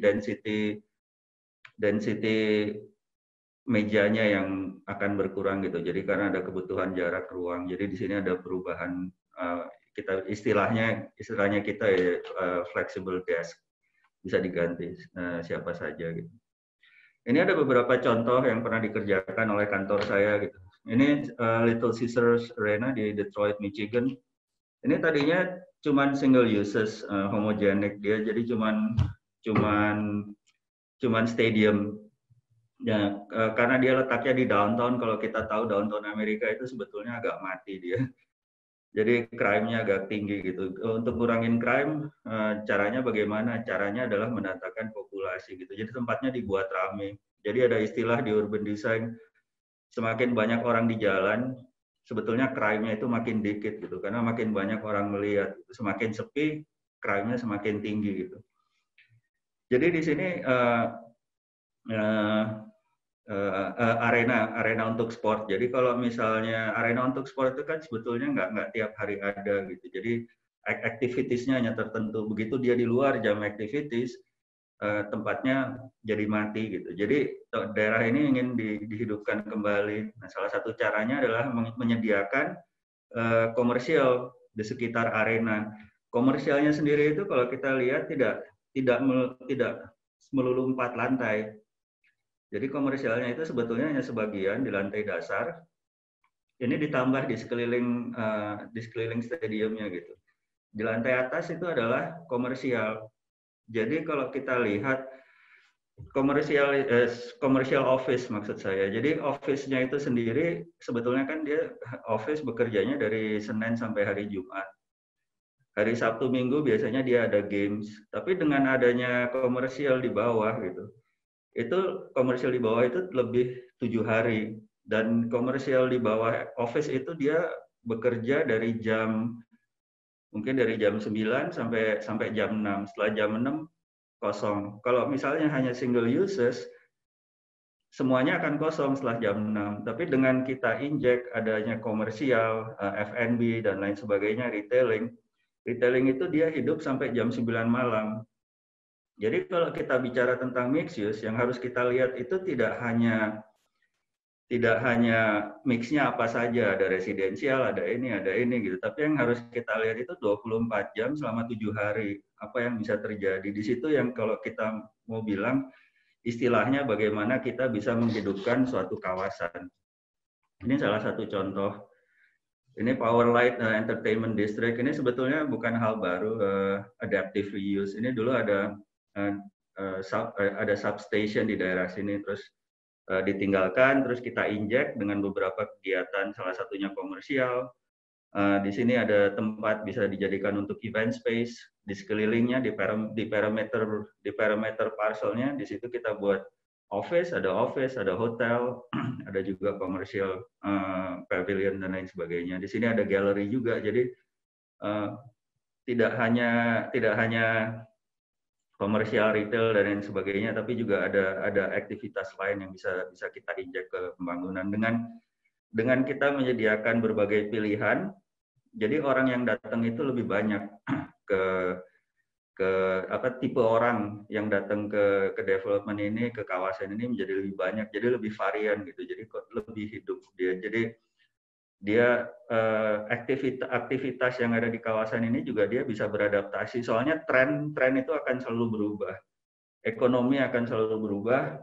Ya, krisis ekonomi itu kalau kita lihat setiap 10 tahun, sekarang makin sedikit, setiap 8 tahun, mungkin setiap 6 tahun gitu. Jadi adaptability itu sangat diperlukan gitu. Tapi kita juga adaptability, kita nggak hanya bisa lihat luasannya berapa, ininya berapa gitu. Tapi istilahnya orang yang bisa kita tarik untuk datang itu seperti apa gitu. Sebuah bangunan, sebuah development tanpa populasi, nothing gitu. Ya. Pak Aryo, waktunya 4 menit lagi ya. Siapa? Ini contoh lain di Columbus, Ohio. Ini sama kasusnya, ini The Sports Arena juga. Ini Cortex Innovation Center. di St. Louis. Ini dulunya adalah warehouse, beberapa bangunan di convert. Ini masih phase 1, ada beberapa bangunan tua. Kalau kita lihat di sini juga banyak di Jakarta sebetulnya kita menyediakan lahan parkir yang luas gitu. Jadi panas, tidak friendly, sangat susah gitu. Jadi di sini density-nya dinaikkan walaupun skala St. Louis bukan skala Jakarta. Jadi kita bikin parking structure, kita bisa free up some space. Space baru yang akan tersedia itu digunakan untuk fungsi lain. Jadi density-nya lebih ditingkatkan. Ini salah satu contohnya. Dan itu tidak hanya kantor, tapi di sini ada, kalau kita lihat ada berbagai kegiatan, even community center juga bisa kita masukkan di situ.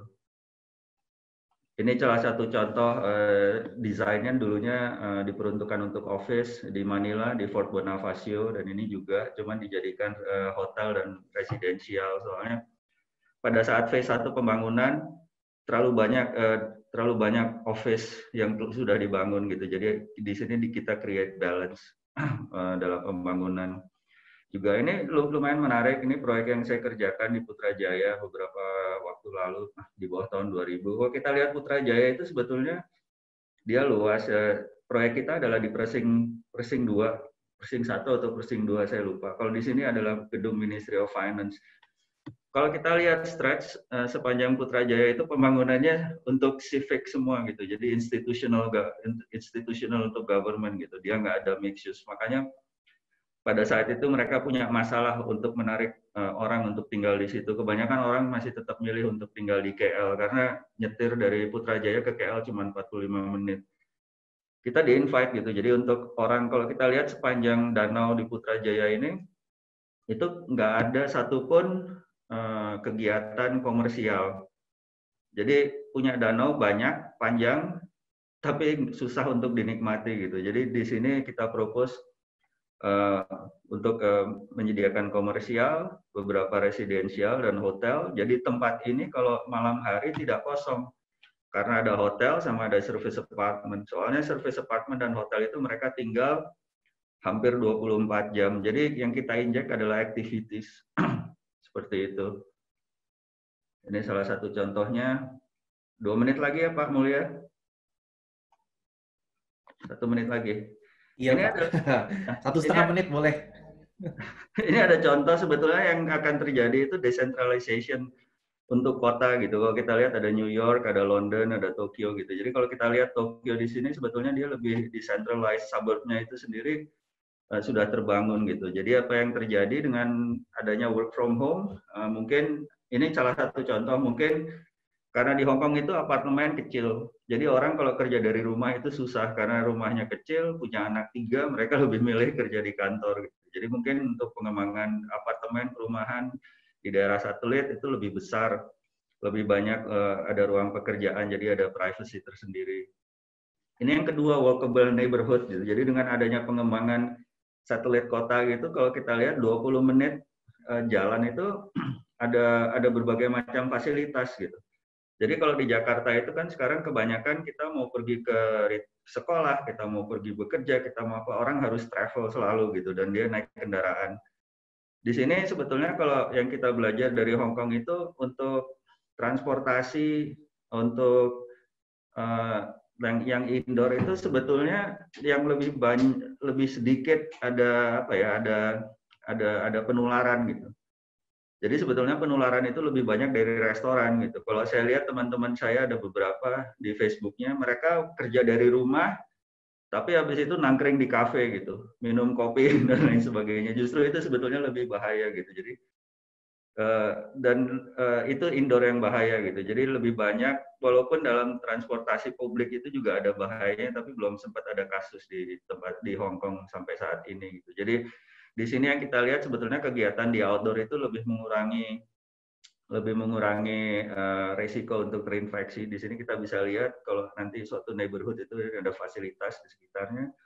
Seperti ini natural ventilation, jadi untuk mengurangi untuk airflow, natural airflow as well.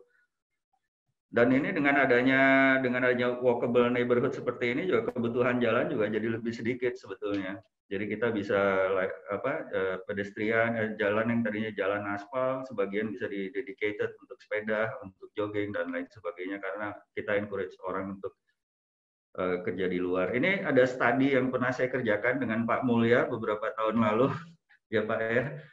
Ini Jakarta kalau kita lihat itu dia berkembangnya linear north-south dan semua kegiatan itu adanya di pusat.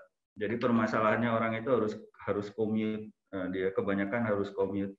Ini salah satu ide kita. Waktu itu saya sama Pak Mulya kita diskusi. Di sini ada beberapa poin yang sebetulnya sudah bisa diidentifikasi di Jakarta. Gimana kita untuk mengembangkan suburb itu dengan adanya community facilities dan lain sebagainya di center. Center Jakarta akan tetap center, tapi mereka akan punya satelit seperti ini.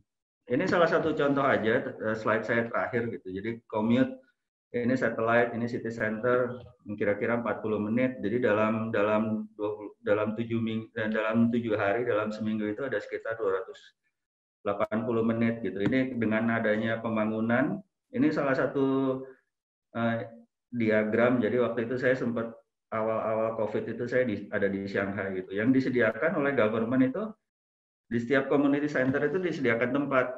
Jadi orang itu yang tadinya bekerja di city center dia nggak harus ke city center, tapi dia nggak bisa kerja di rumah karena rumahnya terlalu kecil atau infrastruktur rumah internetnya agak kurang baik, dia bisa pergi ke community center. Di community center itu disediakan oleh government. Ada ruang rapat, ada internet yang baik dan lain sebagainya. Nah, dengan adanya community center ini, jadi reduce risk for contamination untuk setiap distrik. Yang tadinya orang dari dua distrik ini, contoh dia akhirnya ketemu di city center gitu. Jadi misalnya distrik A yang di atas ada yang terinfeksi, dia ketemu orang dari distrik B bawa ke distrik B gitu. Jadi dengan adanya ini kita bisa lebih kontrol, kita bisa lebih mengurangi gitu. Adanya cross contamination between district dan lain sebagainya, jadi bisa lebih untuk terkontrol. Nah dengan adanya ini kita punya kesempatan untuk mengembangkan untuk inject sebetulnya bukan mengembangkan, untuk inject populasi di pusat kota. Yang tadinya pusat kota hanya homogenic development, akhirnya kita punya kesempatan untuk inject population. Nah itu kalau menurut saya yang kurang di Jakarta Pusat sekarang. Di Jakarta Kota terutama. Jadi inject population itu macam-macam layernya, dari yang orang biasa sampai orang kaya sekali gitu. Jadi itu yang kita bilang mixed use development seperti itu gitu. Jadi kalau kita lihat kebanyakan CBD di seluruh dunia itu sebetulnya paling besar 40% itu komersial, 60% itu residensial. Kenapa mereka banyak seperti itu? Kalau kita lihat komersial, office dan lain sebagainya, retail center, itu sebetulnya komersial itu kan visitors. Dia tamu yang datang gitu. Dan dia kalau tamu yang datang, dia itu akan pergi. Tapi kalau kita lihatnya sebagai residensial atau sebagai tempat tinggal, orang itu datang ke situ untuk tinggal. Makanya kita sebut residensial itu kan resident. Jadi mereka akan tinggal di situ gitu. Jadi itu perbedaannya gitu. Mereka tidak akan pergi, mereka akan tetap tinggal di situ. Jadi ini salah satu contoh yang lainnya. Terima kasih Pak Mulya. Semoga tidak terlalu makan waktu lebih banyak. Siap, terima kasih Pak Aryo. Ini seru banget ya. Dan jangan khawatir, kita akan ada waktu nanti untuk diskusi lagi. Dan saya yakin ini bakal jadi diskusi yang seru ya. Saya nangkep tadi bahwa jangan sampai ruang-ruang kita menjadi terlalu homogeneous atau sangat setipe begitu ya. Dan tadinya juga saya cukup menarik melihat ternyata CBD di tempat lain tidak harus sedemikian besar komponen komersialnya ya, tapi juga tidak ketinggalan komponen residensialnya. Mungkin ini salah satu semboyan yang bisa kita kedepankan lagi juga ya. Ayo buat orang Jakarta bisa tinggal di Jakarta lagi. Make Jakartans live in Jakarta again. Jangan orang Jakarta tinggalnya di Tangerang, Pak. Apa itu topik yang sangat menarik untuk dibahas. Tapi saya tadi melihat bahwa nanti akan ada bukan hanya center, satu center yang kuat, tapi ada center dan juga subcenter ya. Dan semua tempat itu perlu dilengkapi dengan koneksi internet yang baik, bahkan sampai tadi level community center. Community center itu apa bahasa Indonesia ya? Mungkin ya balai RW, balai kelurahan gitu ya. Nah, ini bagaimana soal infrastrukturnya? Dimanapun kita kerja, baik itu di rumah maupun di kantor, baik itu di center maupun di subcenter, bagaimana kondisi infrastruktur ICT-nya. Nah, di sini kita punya narasumber kita yang keempat, yaitu Bapak Jarod Subiantoro, Presiden Direktur PT Indonet dan Ketua Umum Aspiluki.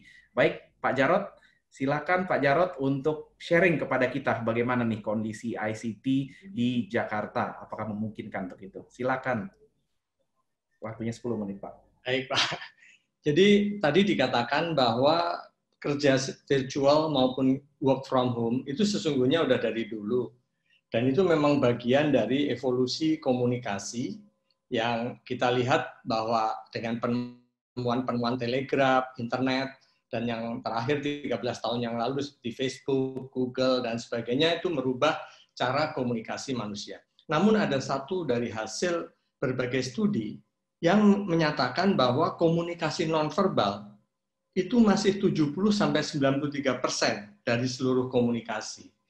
Jadi mau nggak mau bahwa tetap kita perlu berinteraksi tatap muka, dan tentu teknologi penunjangnya pun sekarang dituntut untuk menggabungkan antara teknologi informasi, image, dan teknologi komunikasi. Jadi dalam hal ini kemampuan seperti video conferencing akan terus ditingkatkan sehingga seakan-akan orang bisa melihat bahasa nonverbal dalam komunikasinya.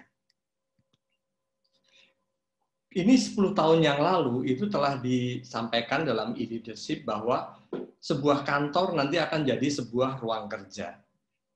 Tadinya jam 9 sampai jam 5 sore menjadi 24x7. Office building sekarang menjadi anywhere, anytime.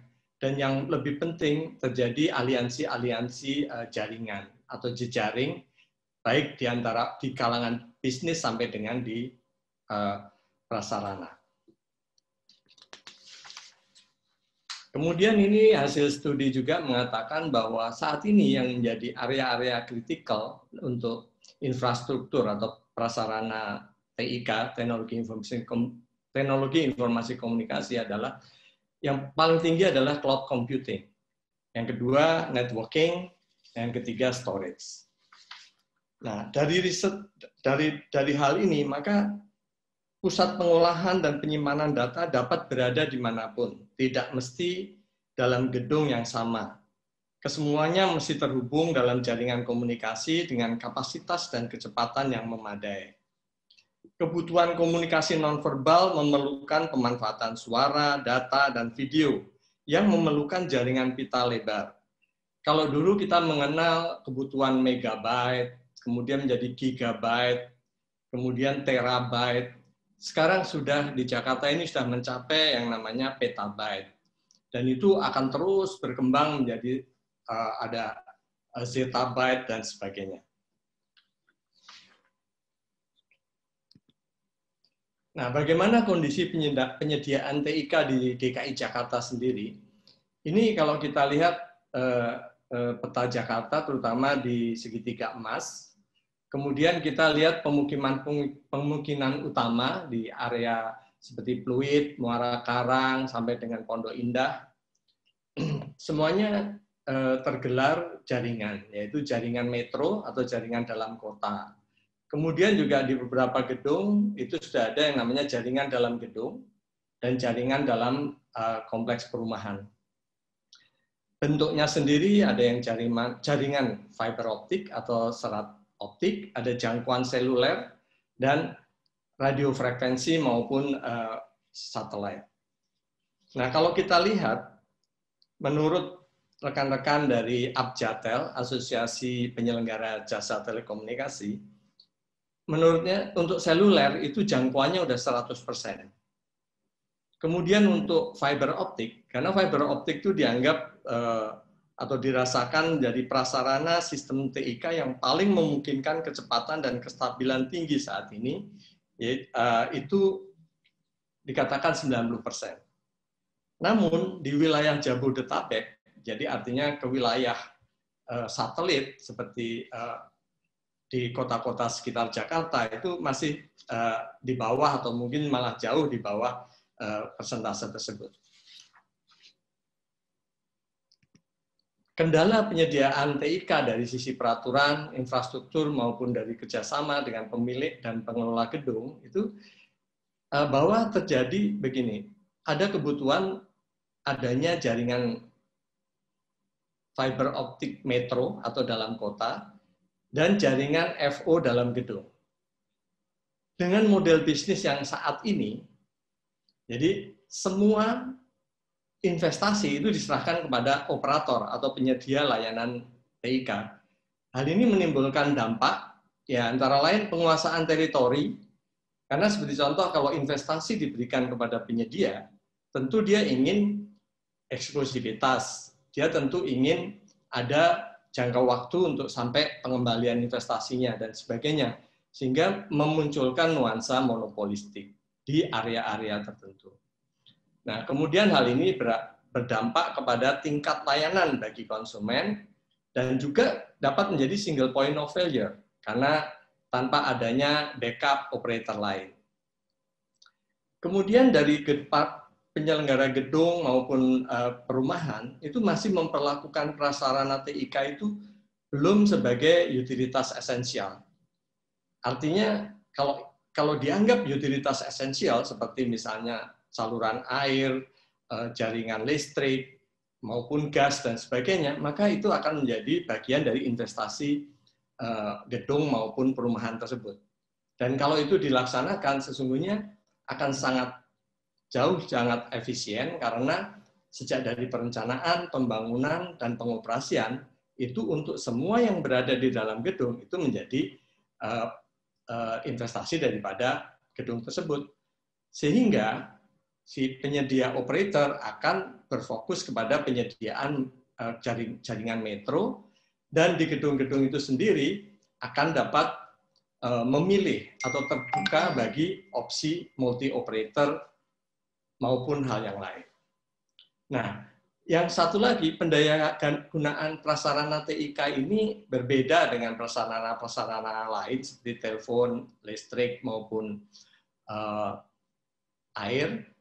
Itu bukan produk akhir. Jadi diperlukan sebuah ekosistem yang berisikan komponen-komponen penunjang seperti sistem, platform, aplikasi yang memungkinkan maupun juga pengguna-pengguna yang terampil sehingga jaringan itu baru bisa dapat bekerja dan berfungsi. Ini kami di asosiasi memiliki sebuah roadmap, yaitu pengembangan industri TIK. Dan kalau kita lihat yang kotak merah itu, memang semuanya menyangkut apa yang perlu dilakukan di Jakarta, yaitu pengembangan SDM perkotaan. Artinya di dalam industri ini ada 4 pilar, yaitu sumber daya manusia, infrastruktur fisik, kebijakan dan hukum, serta pemanfaatan. Dan kalau kita lihat pengembangan SDM perkotaan, kemudian percepatan pembangunan telekomunikasi, dan juga TIK perkotaan. Dengan adanya COVID ini semua harus dikompres untuk dipergegas menjadi lebih cepat. Bahkan sekarang harus sampai level TIK perdesaan. Kemungkinan penyediaan ICT yang terbaik untuk memfasilitasi masyarakat bekerja baik dari kantor, rumah, maupun tempat-tempat lain. Pertama, tentunya adalah paradigma kita bahwa perlakuan terhadap prasarana TIK ini sebagai utilitas esensial. Jadi sebagaimana air, listrik, gas. Setiap pembangunan gedung dan perumahan memasukkan prasarana TIK sebagai utilitas esensial tersebut. Jadi jaringan FO di dalam gedung dan perumahan menjadi bagian dari investasi gedung dan perumahan tersebut. Jaringan FO metro atau dalam kota menjadi investasi operator.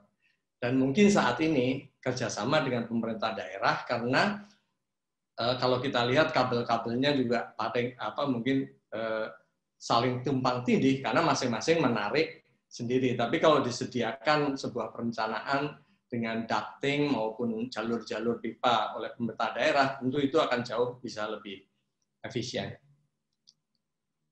Jaringan metro operator yang masuk ke gedung dan perumahan menjadi pilihan terbuka, kemudian membuka peluang kompetisi dan kolaborasi sehingga diharapkan akan dapat meningkatkan tingkat layanan kepada konsumen. Mungkin demikian Pak, sekilas mengenai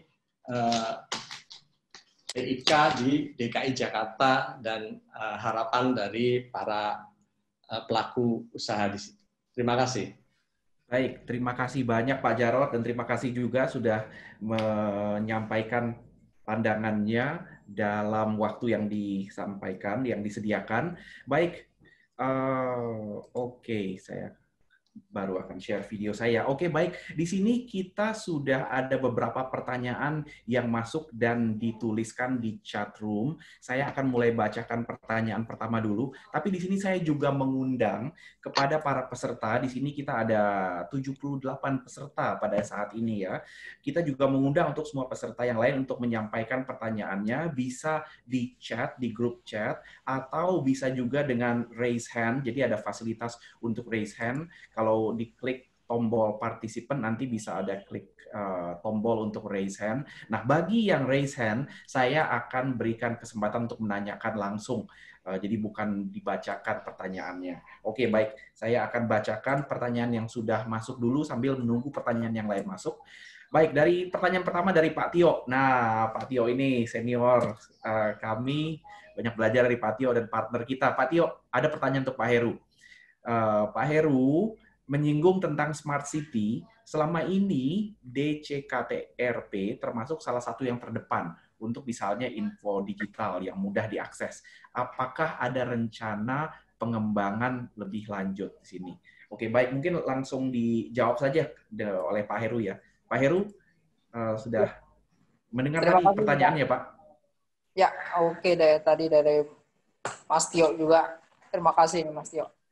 Ini terkait dengan ke depan, sebenarnya kita akan mencoba layanan-layanan itu akan kita gunakan ke depan dengan bisnis proses by IT sebenarnya, yang ini harus kita kedepankan.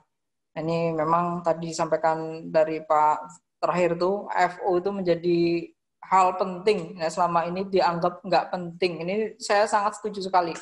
Ke depan semua nanti mungkin dalam ketentuan bangunan akan kita coba buatkan regulasi terkait dengan hal tersebut. Tanpa itu semua, saya kira banyak hal yang mungkin menjadi hambatan di dalam tadi menyelesaikan berbagai hal. Khususnya di sini adalah bekerja dan sebagainya. Khusus untuk Dinas Cipta Karya, kita membangun Jakarta Smart City yang ada di Kominfo maupun dengan portal yang ada di kita juga, Jakarta 1, berkaitan dengan spasial. Nah, kita akan coba kembangkan ke depan layanan-layanan.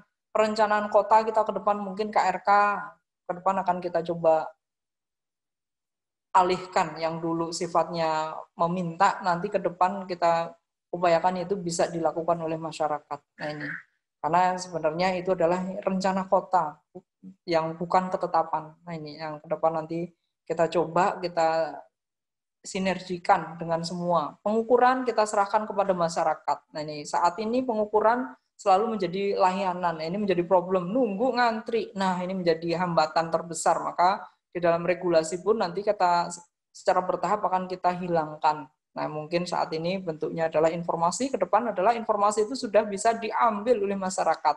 Bukan kita yang meminta. Selama ini kita meminta layanan, meminta kepada masyarakat untuk dilayanin, kan lucu. Nah, ini yang mungkin paradigma ini akan kita ubah. Nah, ini ke depan semua yang sifatnya berkaitan dengan pelayanan IT atau layanan apapun itu kita coba ubah cara kerjanya. Nah, ini mungkin kita salah satu yang akan depan ini akan segera kita lakukan penyederhanaannya adalah KRK, Ketetapan Rencana Kota. Nah, ini Ketetapan Rencana Kota, ini yang mungkin sesuatu yang kelihatannya sepele tapi menjadi hambatan. Karena apa? Antrian, ngukur, petugasnya terbatas. Nah, kita pahami juga pengukuran atau ukur itu bisa dilakukan oleh siapapun. Cuma nanti kita buatkan di dalam sebuah jaringan portal kita bahwa titik-titik tertentu itu bisa dijadikan acuan bagi masyarakat untuk melakukan pengukuran, sehingga pada saat dimasukkan di dalam Jakarta 1 itu akan kelihatan semua rencana, semua yang diukur bisa sesuai atau tidak, pada posisi terkena rencana kota atau tidak. Nah ini yang akan kita kembangkan. Nah, semua mungkin ini yang akan kita coba dalam waktu dekat, mungkin KRK. Yang ke depan mungkin semua layanan yang kita harapkan nanti semua berbasis kepada masyarakat. Jadi pemerintah mungkin konteksnya nanti akan hanya sebagai fasilitator. Jadi itu tahapan-tahapan ke depan pemerintah mungkin sudah perannya, saya kira tinggal memberikan fasilitasi saja. Aturan kan kesepakatan bersama antara para pihak, dalam ini masyarakat dan masyarakat itu sendiri. Karena aturan juga digunakan untuk masyarakat. Pemerintah pada prinsipnya di sini duduk sebagai tempat untuk memfasilitasi. Nah, kolaborasi nanti dilakukan oleh masyarakat. Masyarakat mau pinginnya seperti apa, ke depannya mau diapakan. Nah, mungkin ini juga semua kembali ke masyarakat. RDTR dikembangkan juga seperti itu. Terkait dengan Jakarta Smart City, Jakarta yang smart itu yang gimana? Ya smart itu harusnya semua layanan itu tidak harus datang, langsung bisa dilakukan dengan media yang ada. Media yang ada kita saat ini saya kira sudah luar biasa. Yang mahal sampai yang termurah semua bisa kita gunakan. Itu kita gunakan, kenapa enggak? Intinya tadi mungkin ke depan berkaitan dengan masalah infrastruktur IT, TIK tadi yang disampaikan tadi narasumber terakhir Pak Sapan. Nah ini menjadi penting sekali ya Pak Jarod. Ini menjadi hal yang sangat mendasar, apalagi dengan COVID. Saya kira kalau nggak ada COVID, saya kira mungkin itu dianggap hal yang berbeda. Ini juga pernah disampaikan oleh Bu Windy ini ke saya. Ini berkaitan dengan infrastruktur FO di dalam bangunan gedung. Ini kenapa? Ini kalau enggak ini akan terjadi terjadi penguasaan tersendiri. Nah ini tidak ada daya saing, tidak ada upaya. Kalau tidak terjadi daya saing, maka layanan juga akan menjadi problem. Nah, dengan adanya persaingan itu, mudah-mudahan itu menjadi penyedia layanan tadi TIK itu akan menjadi sesuatu yang memberikan kontribusi positif kepada masyarakat kita. Ini penting.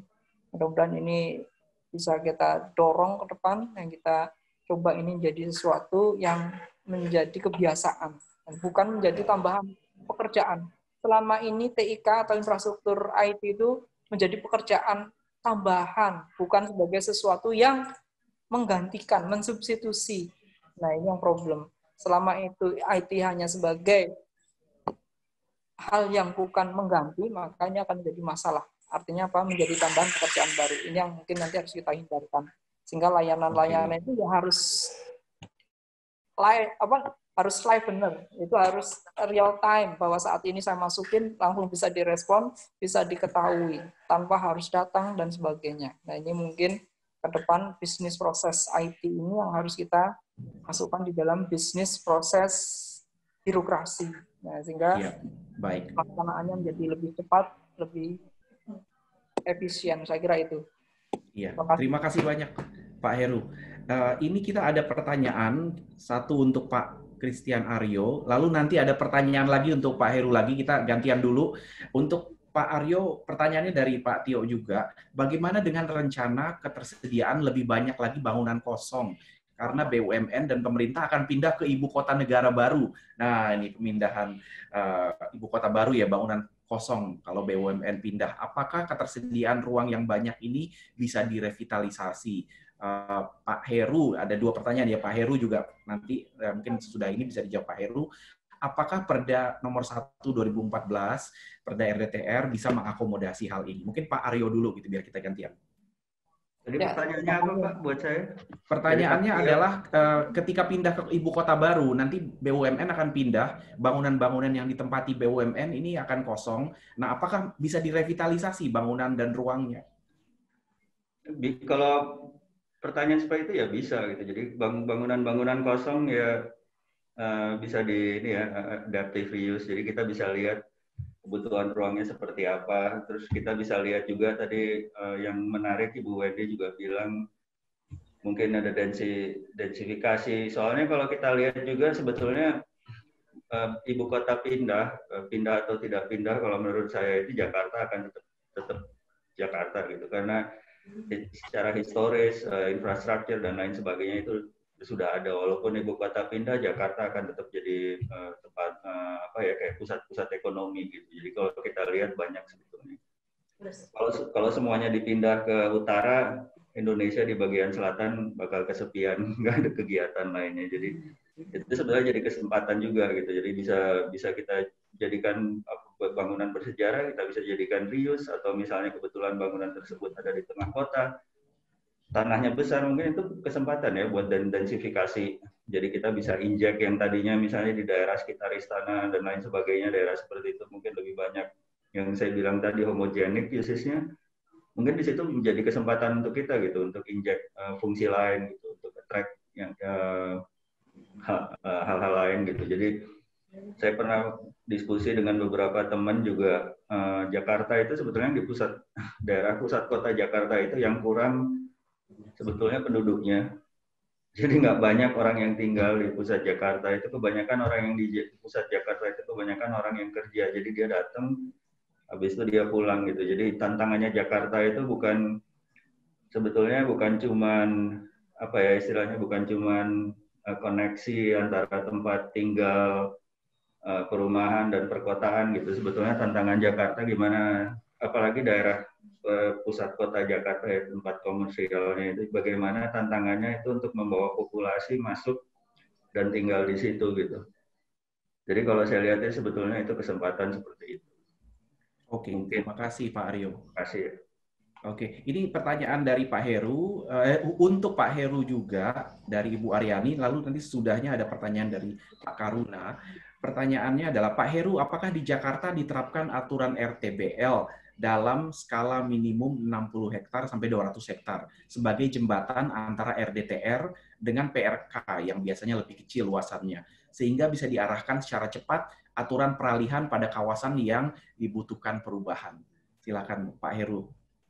Ya, terima kasih. Saya mungkin langsung juga menjawab tadi dan Mas Tio juga terkait dengan bagaimana kalau tanah atau bangunan yang sudah terbangun kemudian akan ditinggalkan. Nah, ini mungkin juga seperti saya sampaikan tadi, ya ini mesti harus kita sikapi betul. Nah, tadi pemanfaatan terkait dengan alih fungsi. Nah, ini alih fungsi itu yang seperti apa? Ini mungkin harus kita sikapi betul sehingga bisa dimanfaatin sebagaimana tadi disampaikan Mas Aryo, yang ada kejadian dimanapun. Saya kira itu menjadi hal yang lumrah. Nah, itu harusnya benar-benar bahwa peraturan mungkin ke depan itu peraturan tidak strict sekali. Nah, ini yang mungkin nanti harus kita pahami bagaimana yang kita terapkan strict, mana yang bisa memberikan kefleksibilitasan tinggi. Untuk pusat-pusat kota saya kira satu fungsi saya kira nggak tepat mungkin. Nah, ini pendekatan tadi ini juga beralih terkait dengan masalah tadi dari Mas Aryo tadi berkaitan dengan masalah orang Jakarta itu tidak bertempat di Jakarta. Nah, ini memang fakta. Nah, ini kenapa? Berarti ada ketidakmampuan. Nah, ketidakmampuan apa? Berkaitan dengan berkaitan daya tarik itu sendiri, kemudian dengan nilai yang bisa diterima atau bisa diambil oleh masyarakat. Seberapa bisa diterima masyarakat? Selama investasi tadi berkaitan dengan nilai jual yang nggak akan mungkin diterima oleh masyarakat Jakartanya, saya kira juga mungkin masyarakatnya akan berpindah. Nah, ini untuk bisa menarik, menginjek tadi apa? Nah, ini harus kita juga buatkan aturan atau membuatkan insentif tersendiri sehingga nilai itu bisa kita turunkan sehingga daya beli masyarakat bisa terjangkau. Nah, keberjangkauan inilah yang mungkin menjadi pertimbangan yang harus kita pikirkan betul. Karena kalau kita pikirkan dengan nilai tanah pusat kota yang begitu mahal, nggak akan mungkin itu terjangkau oleh masyarakat sehingga ditinggalkan. Nah, ini yang otomatis yang akan tinggal di Jakarta ya nggak mungkin bukan orang Jakarta itu. Secara prinsip justru mungkin ini yang harus kita pikirkan. Sehingga tadi berkaitan dengan masalah pengembangan tadi Mas Aryo sampaikan dengan konsep itu tadi, itu saya kira hal yang cukup menarik, harus kita coba terapkan. Kenapa? Dengan penerapan seperti itu, membentuk satelit-satelit kecil yang berada di pusat-pusat kegiatan itu bisa menjadi satu, meringankan tadi beban traffic. Nah, ini sehingga traffic yang begitu besar bisa kita coba reduksi, keberjangkauan terkait dengan masalah tempat kerja, komuter itu menjadi kita batasi pada hal-hal tertentu sehingga beban-beban traffic kota pun juga bisa kita arahkan menjadi yang lebih tepat sasaran.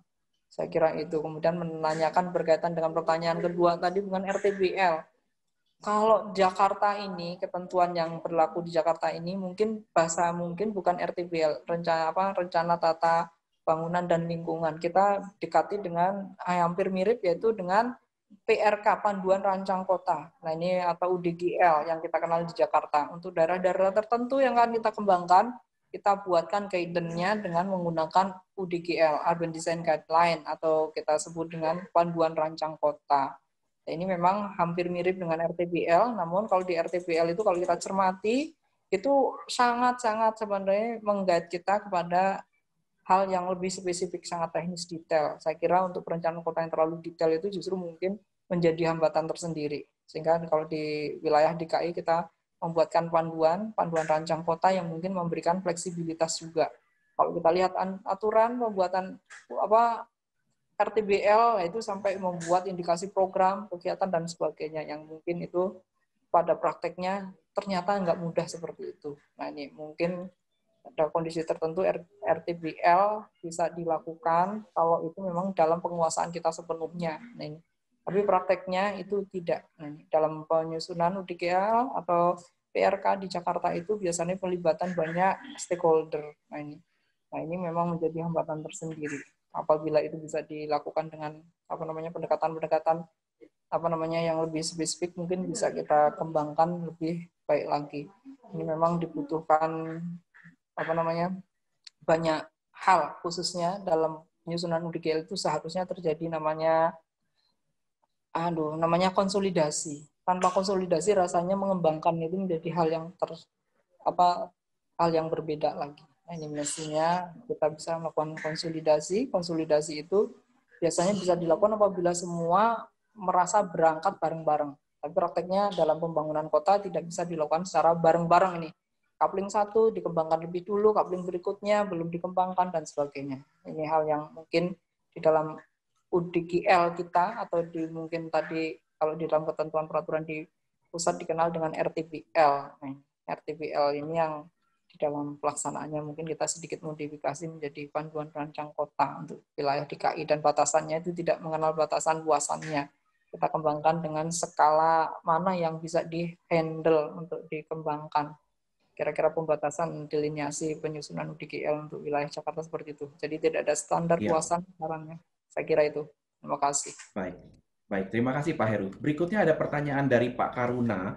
Pertanyaannya tentang ruang terbuka hijau ya. Jadi memang ada kekurangan ruang terbuka hijau dalam bentuk taman dan ruang lain yang memang berkualitas untuk orang beraktivitas di Jakarta. Nah, sekarang ini kurang ada insentif untuk membangun taman-taman seperti itu. Kebanyakan yang ada adalah disinsentif. Nah, agar Jakarta bisa bersaing dengan kawasan pinggiran kota yang lebih hijau, lebih banyak tamannya, bagaimana rencana Jakarta untuk mengatasi kurangnya ruang terbuka yang mungkin bisa juga menjadi daya tarik bagi orang untuk tinggal di Jakarta?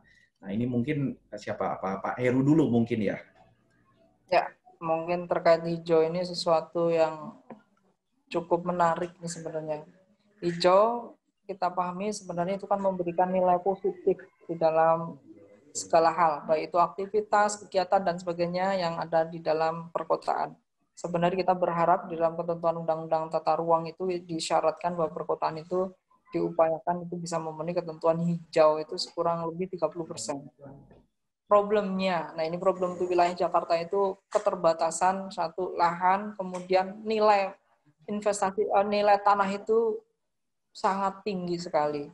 Sehingga pada saat kita akan bebaskan antara kebutuhan membebaskan sama kebutuhan untuk dihijaukan itu menjadi problem. Ketersediaan anggaran itu menjadi hal yang menjadi perlu dipertimbangkan, sehingga nanti ke depan mungkin akan kita coba. Nah, kita kembangkan dengan mungkin cara-cara yang lain yang mungkin tidak mengharuskan kita mengeluarkan APBD untuk membebaskan lahan yang begitu besar dan begitu mahal. Nah, ini mungkin ke depan yang akan kita kembangkan bagaimana memberikan insentif terkait dengan orang yang memberikan layanan hijau. Nah, tanpa harus kita kuasai.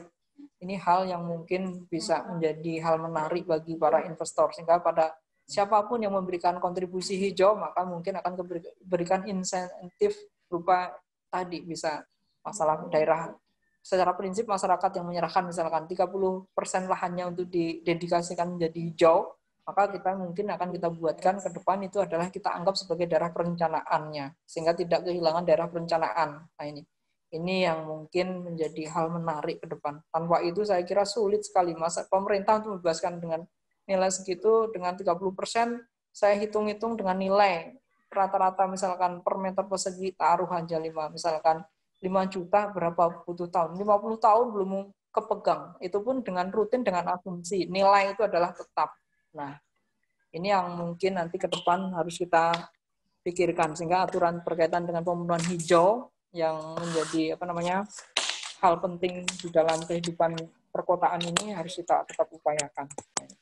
Saya kira itu mungkin. Oke, baik. Terima kasih Pak Heru. Ini lalu ada pertanyaan selanjutnya dari Pak Thomas Sulistyo. Ini sambil saya menyampaikan pengumuman juga kepada seluruh peserta yang masih bergabung sama kita sampai sore ini, bahwa kita akan siap-siap menuju forumnya 5 menit lagi, jadi mungkin tinggal 1 atau 2 pertanyaan lagi. Oke, pertanyaan dari Bapak Thomas Sulistyo kepada semua narasumber ya, jadi silakan untuk ikut menjawab. Yang lain, kalau bangunan multifungsi yang sulit menentukan ketentuan antara lain parkir. Nah ini bagaimana solusinya untuk bangunan parkir ketika kita harus fleksibel melakukan perubahan gitu ya. Nah bangunan parkir bisa gimana solusinya nih? Bisa nggak dibikin multifungsi? Silakan, siapa yang duluan ya? Mungkin apa Ibu Wendy atau Pak Aryo? Silakan. Atau saya mungkin hanya aja. Pak Heru silakan aja. Pak Heru boleh, silakan Pak Heru Pak Heru. aja. Ya. Monggo Pak Heru, paling laris manis. Ya, terima kasih. Ini mungkin terkait dengan tadi berkaitan dengan problem ruang parkir. Dulu kita berikan itu insentif. Nah, dulu maka kita berikan di dalam ketentuan lama itu bahwa setiap ini bisa diberikan insentif 1,5 kali KLB, bisa kebayang, untuk membangun parkir. Begitu ini nanti terjadi bahwa kebijakan kita ubah, bahwa transportasi publik ini menjadi hal yang mungkin akan menjadi problem, ruang yang sia-sia. Nah, cuma problemnya dengan tadi ruang yang kita rancang parkir dengan ketinggian mungkin hanya sekian meter. Nah, ini mungkin apa yang bisa kita gunakan. Nah, mungkin ini yang mungkin harus kita dekati. Yang terpenting bagaimana memanfaatkan. Bisa enggak? Nah, ini mungkin yang menjadi pertanyaan dari teman-teman developer pasti akan begitu. Akan dimanfaatkan bisa enggak? Begitu dimanfaatkan berarti kan masalahnya pelan-pelan intensitas. Nah, ini kalau nanti akan kita coba kita buatkan pengaturan terkait dengan sesuatu yang telah dibangun, parkir yang telah terbangun pada bangunan-bangunan yang memiliki aturan izin sebelumnya, maka itu mungkin akan kita bisa manfaatkan tanpa diperhitungkan intensitasnya. Tanpa itu saya kira akan sulit sekali kita membuat mengaktifkan atau menghidupkan bagian-bagian bangunan yang mungkin tidak akan bisa kita nikmati atau kita bisa gunakan. Itu terlalu sangat bersayang untuk dilewatkan. Kalau bisa jadikan pusat aktivitas kegiatan, bisa dilakukan untuk apakah olahraga dan sebagainya, atau kegiatan lain tadi sampaikan Mas Aryo, sehingga bisa memberikan efek hidup bagi blok-blok bangunan yang mungkin cenderung untuk ditinggalkan apabila memang nggak bisa dialihfungsikan. Ini penting, sehingga mungkin ke depan itu kita coba buatkan regulasi terkait dengan tersebut. Itu sudah menjadi kita pikirkan jauh-jauh, karena memang dengan kondisi yang seperti ini, maka ke depan parkir itu menjadi standar yang mungkin harus kita minimalkan. Kalau dulu kita maksimalkan. Kalau dulu minimal kebutuhan parkir, kalau sekarang harusnya maksimal parkir harus tersedia sekian, bukan di minimalnya. Kita tetapin ambang yang kita kalau dulu ambang batas tersedianya misalkan 20%, nanti ke depan harus kita tekan lagi, karena penggunaan fasilitas publik yang angkutan transportasi publik ini yang harus kita pertimbangkan.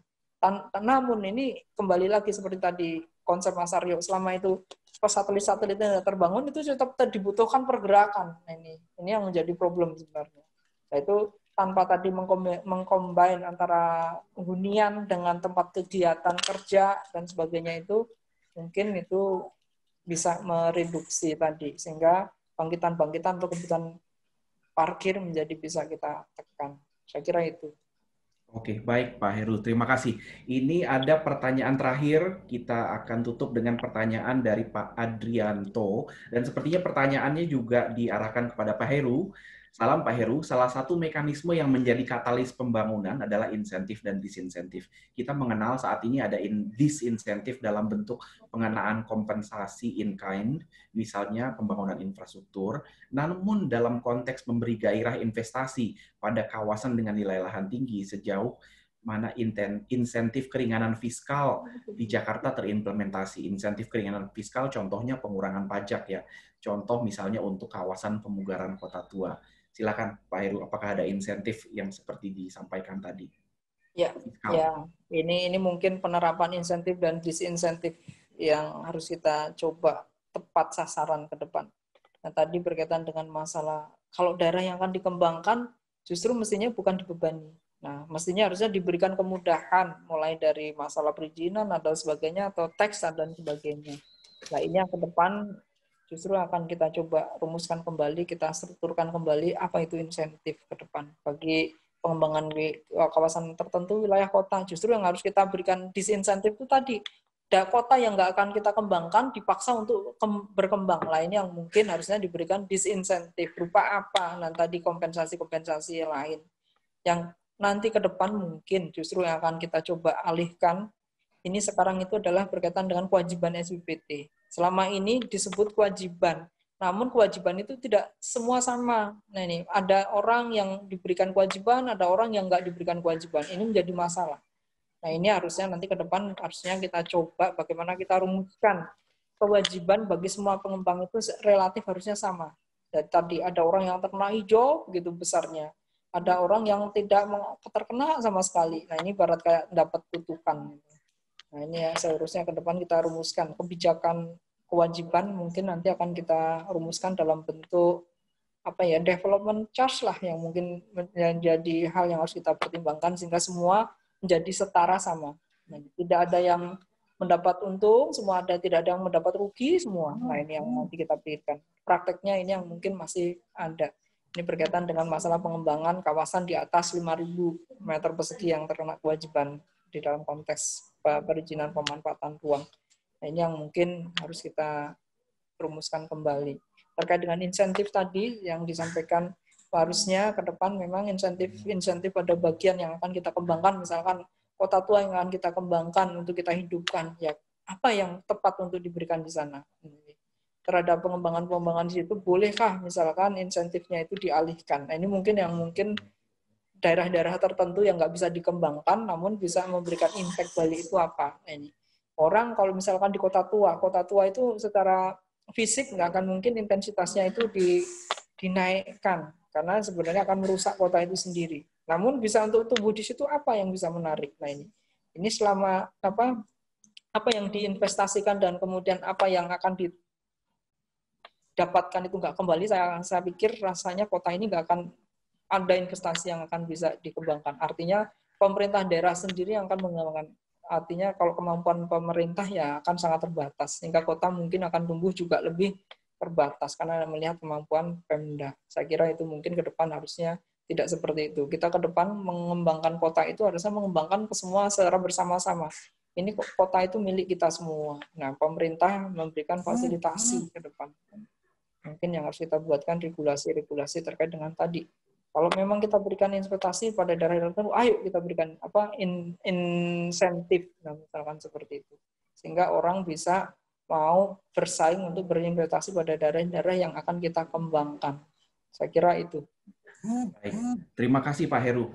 Bapak-bapak, ibu-ibu, rekan-rekan, pada sore hari ini kita udah seru banget ngobrol soal kota yang fleksibel dan apa yang dibutuhkan untuk mewujudkan Jakarta bisa terus hidup walaupun diterpa krisis dan krisis. Tadi dalam pembicaraannya kita udah bicara macam-macam, sampai ngobrolin soal ruang terbuka hijau, parkir, gedung BUMN, PRK, sampai fiskal. Izinkanlah saya untuk memberikan semacam penutup, kesimpulan dan penutup. Lalu nanti sebelum benar-benar kita tutup, kita terima kasih kepada para pembicara dan kita foto bareng ya. Jadi saya senang sekali bahwa tadi di akhir diskusi kita beralih ke topik tentang kota tua, atau bukan beralih ya, tapi kita sampai ke topik tentang kota tua. Karena apa? Ini cocok sekali kita ngomongin soal fleksibilitas, soal perubahan waktu, perubahan ruang. Di kota tua itu ada satu jalan namanya Jalan Pinangsia. Apa itu Pinangsia? Ternyata saya juga belum lama tahu. Pinangsia itu artinya finansial atau financial. Jadi dulu di Jakarta, financial center-nya itu adalah Jalan Pinangsia. Sekarang financial center-nya adalah Jalan Sudirman. Apakah suatu saat beberapa puluh tahun lagi Jalan Sudirman akan menjadi seperti Jalan Pinangsia sekarang, ketika kemudian the real financial center sudah pindah ke tempat lain? Nah, apa yang perlu kita persiapkan dari sekarang agar Jakarta tetap resilient, semua daerah di Jakarta itu tetap bisa berubah mengikuti perkembangan kebutuhan ruangnya. Jadi tadi kita udah dengarkan dari Ibu Wendy dari Jakarta Property Institute tentang pentingnya fleksibilitas tersebut, tentang Pak Heru pentingnya Jakarta untuk terus menjadi mesin ekonomi yang menghidupi warganya dalam bentuk berbagai fleksibilitas. Dari Pak Aryo kita dengarkan tentang berbagai contoh bagaimana ruang dari segi gedung maupun sampai skala kota seperti Putrajaya itu bisa dibuat fleksibel kalau memang kita mau. Dan dari Pak Jarod kita juga mendengarkan soal pentingnya fleksibilitas juga dalam hal penyediaan ICT agar jangan sampai infrastruktur kita ini terikat sehingga tidak fleksibel dalam memilih operator untuk membangun ICT yang diperlukan di dalam kondisi sekarang ini. Baik, mungkin demikian yang bisa saya simpulkan. Izinkan kita sama-sama untuk memberikan terima kasih kepada para pembicara, kepada Pak Heru, pada Pak Jarod, Pak Aryo, dan Ibu Wendy. Sebelum kita tutup, kita foto bersama. Saya akan mengundang teman-teman semua yang hadir di sini untuk menyalakan kameranya. Jadi ini adalah foto bersama gaya baru, gaya COVID, yaitu menyalakan kamera yang ada di Zoom. Silakan ditunggu sedikit bagi yang belum menyalakan. Dan nanti fotonya akan diambil oleh Patty dari JPI. Silakan saya berikan kepada Patty untuk ambil fotonya. Ya, terima kasih Mas Muli. Saya tunggu untuk semua menyalakan kamera. Ya, yang tidak berkenan juga tidak apa-apa. Ya, oke. Karena di sini ada 69 partisipan kurang lebih, jadi terdapat 3 halaman. Jadi saya akan memfoto 3 kali. Ya, saya akan foto dalam hitungan ketiga. Ya, saya siap-siap untuk foto ya. Oke. Saya beri babak 1, 2, 3. Oke, sabar ya. Oke, berikutnya. Foto sekali lagi. 1, 2, 3. Oke. Sekali lagi yang terakhir. 1, 2, dan 3. Oke. Sudah selesai Mas Muli sesi fotonya. Oke, terima kasih Patty. Terima kasih kepada semua yang hadir. Kita telah mengalami diskusi yang seru. Baik, kalau boleh nyalain unmute, lalu kemudian kita berikan tepuk tangan yang sangat meriah untuk para pembicara kita pada sore hari ini. Terima kasih. Terima kasih Pak Heru. Terima kasih semuanya, Pak William, Bu Wendy, Pak Jarod, Pak Aryo, dan semuanya yang di webinar. Ya. Terima sama-sama Pak. Semoga diskusi kita memberi manfaat bagi Jakarta dan bagi Indonesia, dan tetap semua teman-teman tetap aman, tetap pakai masker, tetap jaga jarak, cuci tangan, dan semoga kita segera selesai dengan COVID ini. Baik. Amin. Kita ucapkan wabillahi taufik wal hidayah. Wassalamualaikum warahmatullahi wabarakatuh. Salam sejahtera untuk semua. Waalaikumsalam. Selamat sore. Bye. Sore.